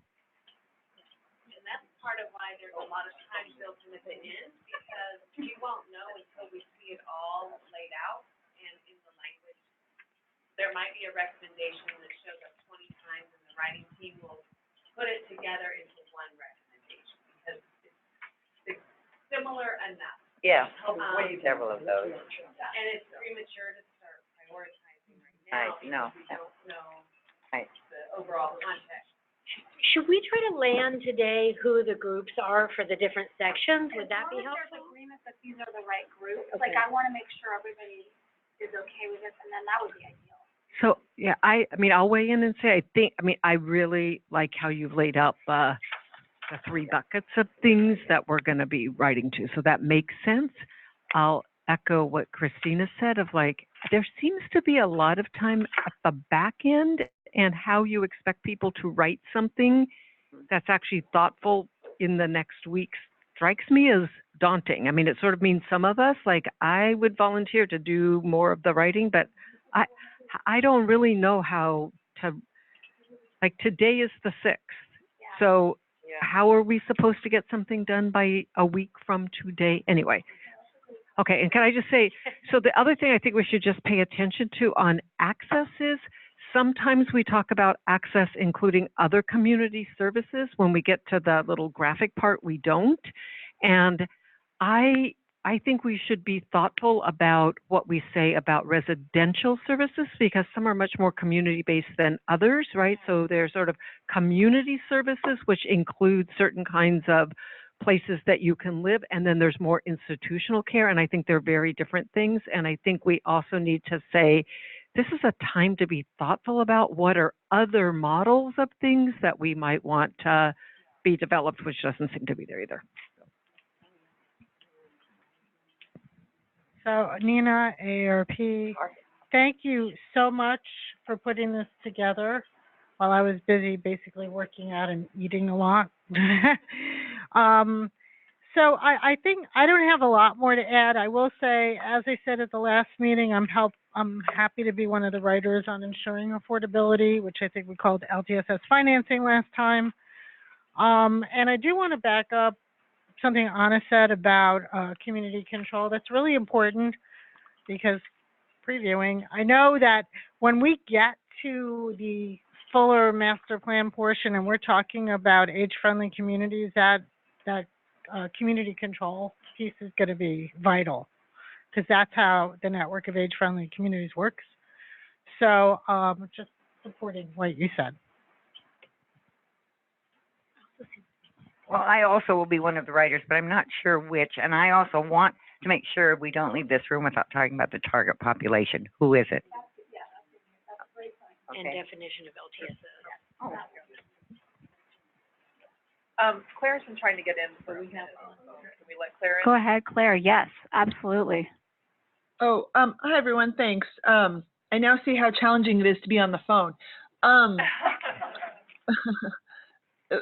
A couple things. One, I just want to make sure I'm clear on everything that's being asked. I mean, it sounded like there were a lot of questions to be resolved and 2 minutes apparently before public comment to resolve them. But one of the questions was, when do we stop accepting recommendations? Was that correct? Because some of the conversation wasn't terrible on the phone, so I just want to make sure. That was one question, right? Correct. And I just will say, I mean, the department said repeatedly that the 13th was the first sort of opportunity, and I just want to be careful because, you know, I understand feeling frustrated that you don't have everything in front of you, but I also think people are trying to juggle 100 things. So I think we should pick a date, maybe like our last meeting with content is on the 27th. What about like January 17th for all LTSS recommendations? Because then we'll have everything in before. And the other thing I just want to say is, I know there's supposed to be some draft presented on the 21st. I just, again, I'm not clear how that will happen with anything. I mean, I really appreciate, by the way, I just want to say thank you to everyone who worked on this. This is really great, and it's so helpful to have something to talk about and to respond to.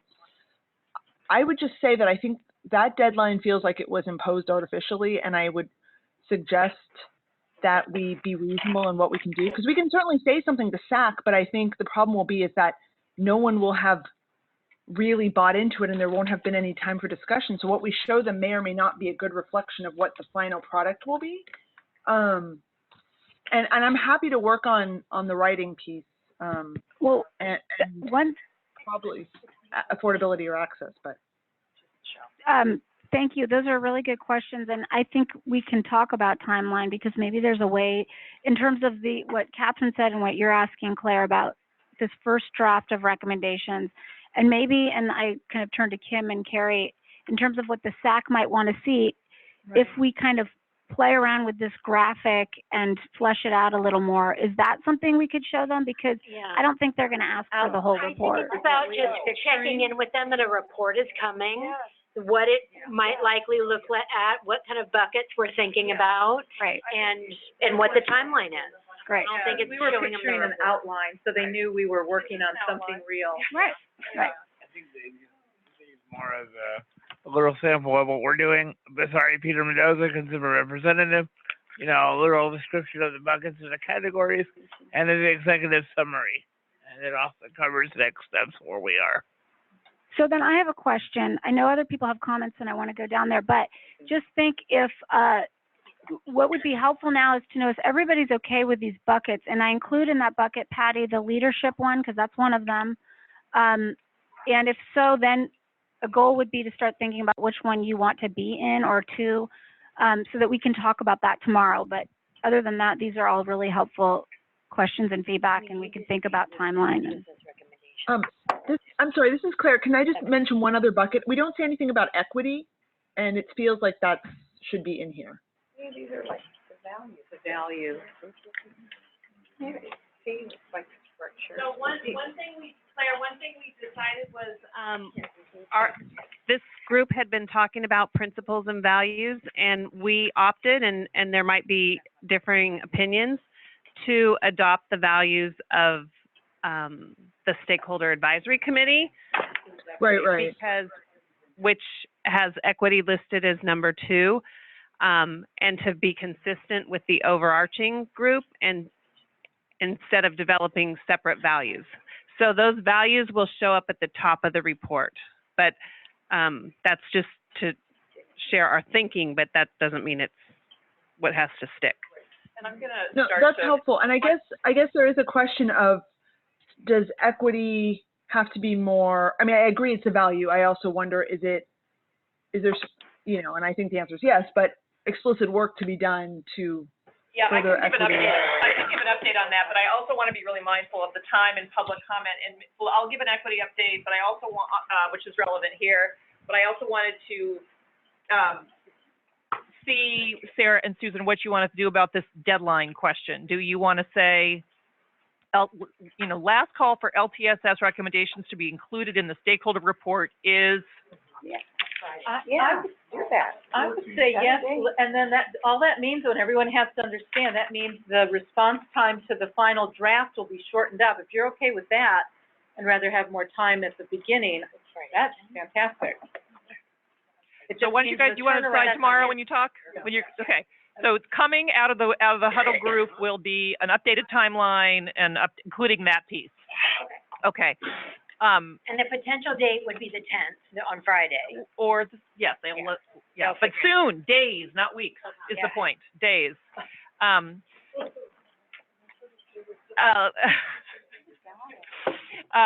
the equity piece, just a little bit of a, those of you who were part of the full Stakeholder Advisory Committee call in December saw that the Stakeholder Advisory Committee did endorse proceeding with a equity work group. And we had our first planning call this morning with the advisory committee members who are going to help launch that. And there's a lot more to say, but the short version is we will be this week beginning an equity work group that will probably meet about 4 times in the next 6 months. And the goal is to meet once, the first meeting to be to review their draft, so that they would be meeting the first couple weeks of February to review the draft with an equity lens as their first kind of task. That's the vision of the equity work group that advisory committee members like Kevin Prindeville, Rigo, it was hours ago, so who else was there? Cheryl and Catherine, you were there. I should have had you give the report. Did I get it right? Oh, good.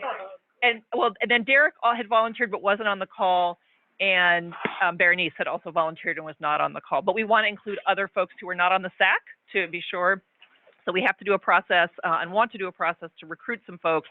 But the vision is get that first meeting in February so they can review the draft with an equity lens and provide that feedback as well. So let us know your timeline. Know that equity work group is, as of this morning, getting rolling. Sorry, Catherine. Thank you. It was hours ago. Other things, Sarah and Susan, that you need to proceed from the group? I would just say if anybody has any huge problems with this, that would be helpful to know now. Deal breakers, yeah. If there's other, tomorrow if we can come together to talk about who's going to do what and the timeline and any issues you see missing, and we can figure out where they fit in the process. Do you agree?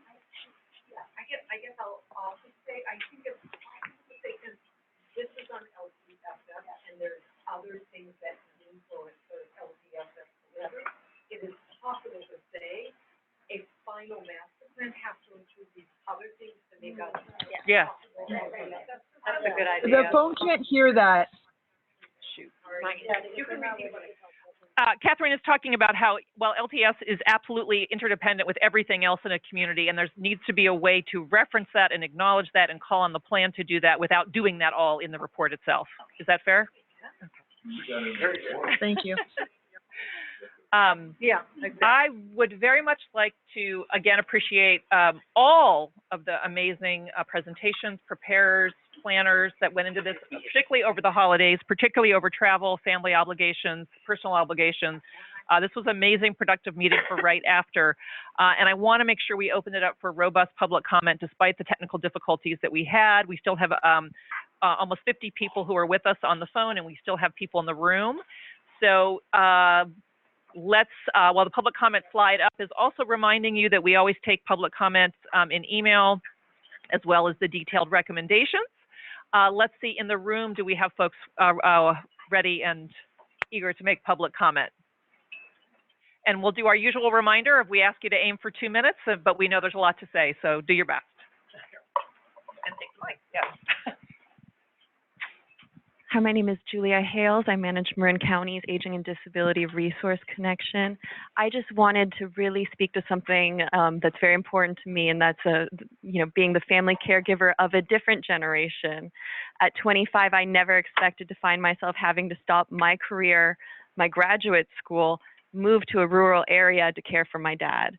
It is not a normative experience, and I did not have any peers going through a similar thing. For the past 10 years, as a family caregiver, I have had to give up jobs. I have had to take out an additional $45,000, which has gained interest, so I'm now up to $200,000 in student loan debt. I made $49,000 last year. I cannot continue to do this advocacy and care for my dad and go to school. And it is just so important to me to share my experience, because now more of my friends, their parents are aging, and it's not as normative for a 30-something-year-old to say, hey, are you seeing this with mom? Oh, do you know what it's like to have your relationship disappear because you had to move away? Mm-hmm. The experience of the family caregiver is so much more than caring for an aging parent. It's caring for your siblings, for your children, cousins. And I'm really excited to see, especially the Family Caregiver Alliance, expanding their support.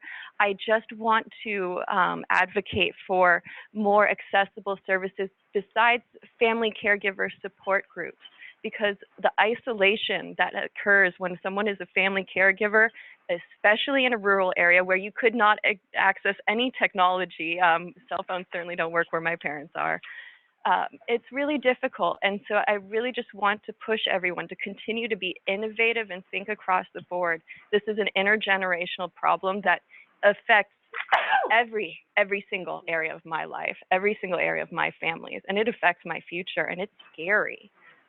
So really, I just encourage everyone to think about all of the younger generations and how we're being discouraged from exploring how to help our older adults and people with disabilities because we're not being paid enough.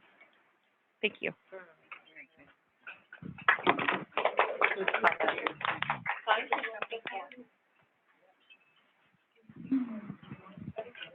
Yeah. Many of us with severe disabilities have family members who are aging. They are the ones that are there that are serving as our backup when our regular caregivers do not show up. Yep. Call at the last minute. Tell us that they don't want to come on a holiday. Tell us that they're taking a vacation. We have a lot of difficulty finding replacement caregivers, finding caregivers to begin with that are long-term, that we can retain, that we can get along with,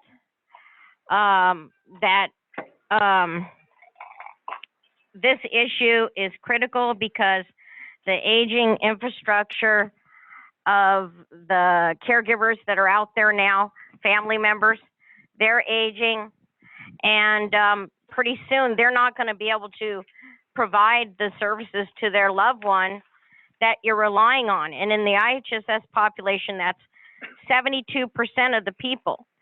And when you're younger, you don't really think about that need. And when you get older, you start realizing the need.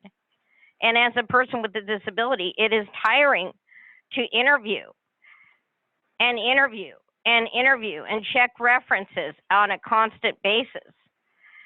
And sometimes when you have a family member there who's assisting, like for myself, with myself, and who takes care of my father because he has no pancreas and he has insulin shots 5 to 7 times a day, and sometimes the blood sugar goes crazy at night and you don't get a lot of sleep. It pushes problems with that person being able to continue doing that, and they're aging, and you worry about yourself. And also, the caregivers, the people out there that are seniors, they don't want to need the help from strangers. And some of them will opt for suicide because they're afraid of the cost that it would put on the family for the caregivers to assist them in the cost that it would take away from what they were going to transfer in assets to the next generation. And so if you see a growing trend of seniors committing suicide, you wonder why. You can just look to some of the state recovery rules for a few millions of dollars that the state has that will make people want to opt out of either life or needing the care itself. And that is something that also needs to be looked at, about changing those rules, not only on a federal basis, but on a statewide basis, because it is kind of optional.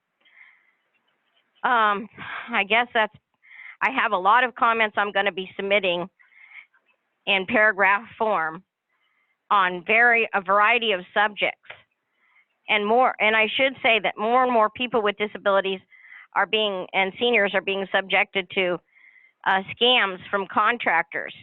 And that is a critical issue when you're talking about home modifications, because the CSLB does not have any category for specialized contractors who are specializing in disability modifications.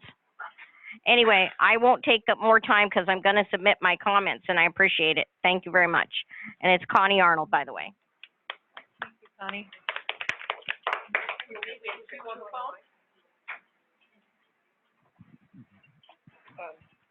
Can you open the line and let us know who we have? Lori Lana, can you go ahead?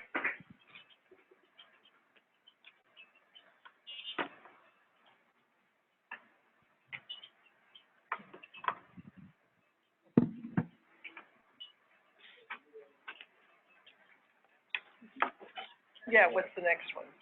Mary Sheridan. Okay. Mary Sheridan. Mary Sheridan? Yes, hello. Can you hear me? Yes, we can. Okay, thank you. I'm with the Association of California Caregiver Resource Centers.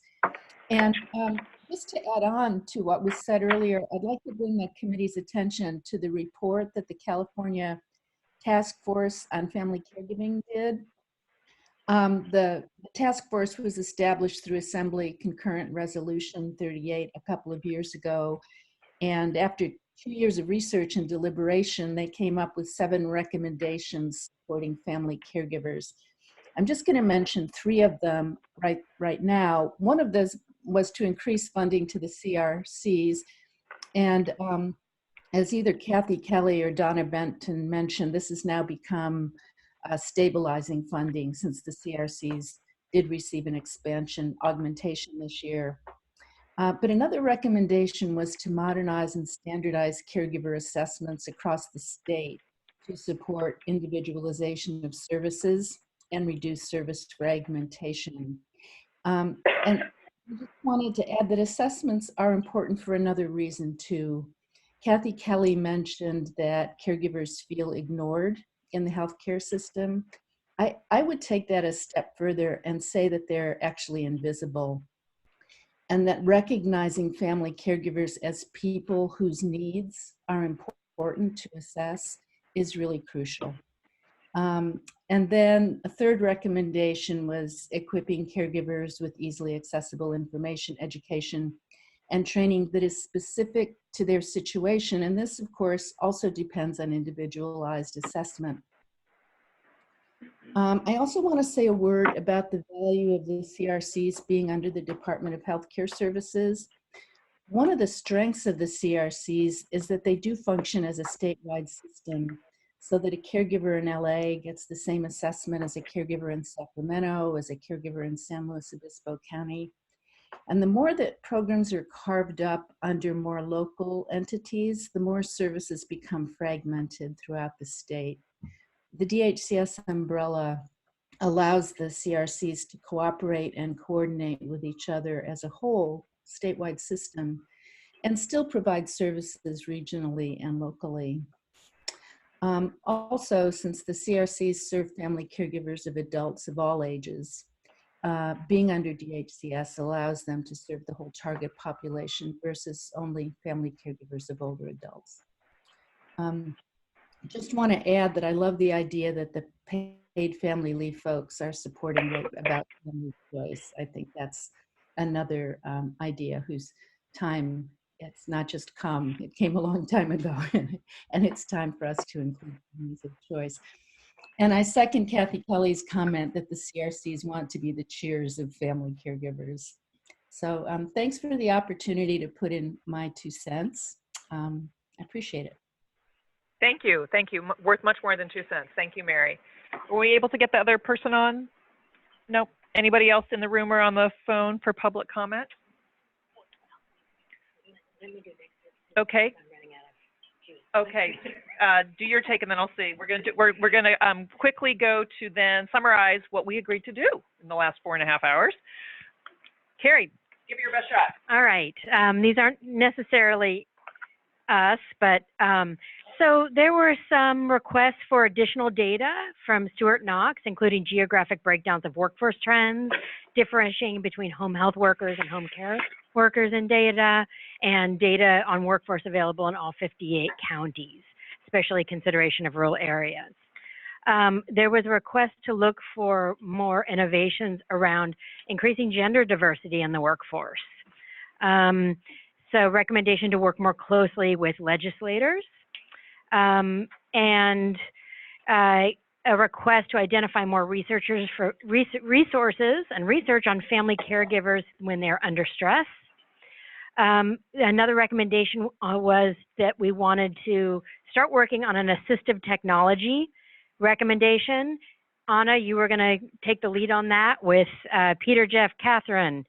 And on CDA's side, we need to work to transfer all the recommendations to each of the writing groups, which I'm ready and can do at any moment. And then also publicize the drop dead date for the LTSS recommendations. Yeah, and we are also working a step behind Carrie to get the recommendations public on the website so everybody can see them. But given that that is the vision, and we will have made big progress on that this month with the launch of the new website, but that won't hold up Carrie sending individual to the writers. And so the huddle, you'll meet tomorrow and report back on the plan, the report plan. And we also just want your continuous feedback on, we have 3 substantive meetings in the next 2 weeks, right? 13, 14, 27. So any more feedback on agenda, Zoom, breaks, thank you to the funders for snacks. You know, we got a lot more hours together, so let's make sure that if there's ways to improve it, that we keep doing that. I actually will not be with you next week. I've got my own family caregiving issues to tend to. So I'll leave you in the good hands of Carrie, and Mark Beckley, you had to leave for his own family caregiving issues a little bit, but he's the chief deputy of CDA. No. It's just, we're living it. Mark and Ellen and Carrie will be here the next week to carry the 2 meetings, and all of you will too, I know. So we'll all be in good hands. But anything to add, correct? Oh, thank you. Let Sarah, Susan, and Lydia know if there's a deal breaker in the materials that they put out. Yeah. Speak now. Okay. Happy New Year. Happy New Year. Thank you for an amazing first day back meeting. Safe travels. No.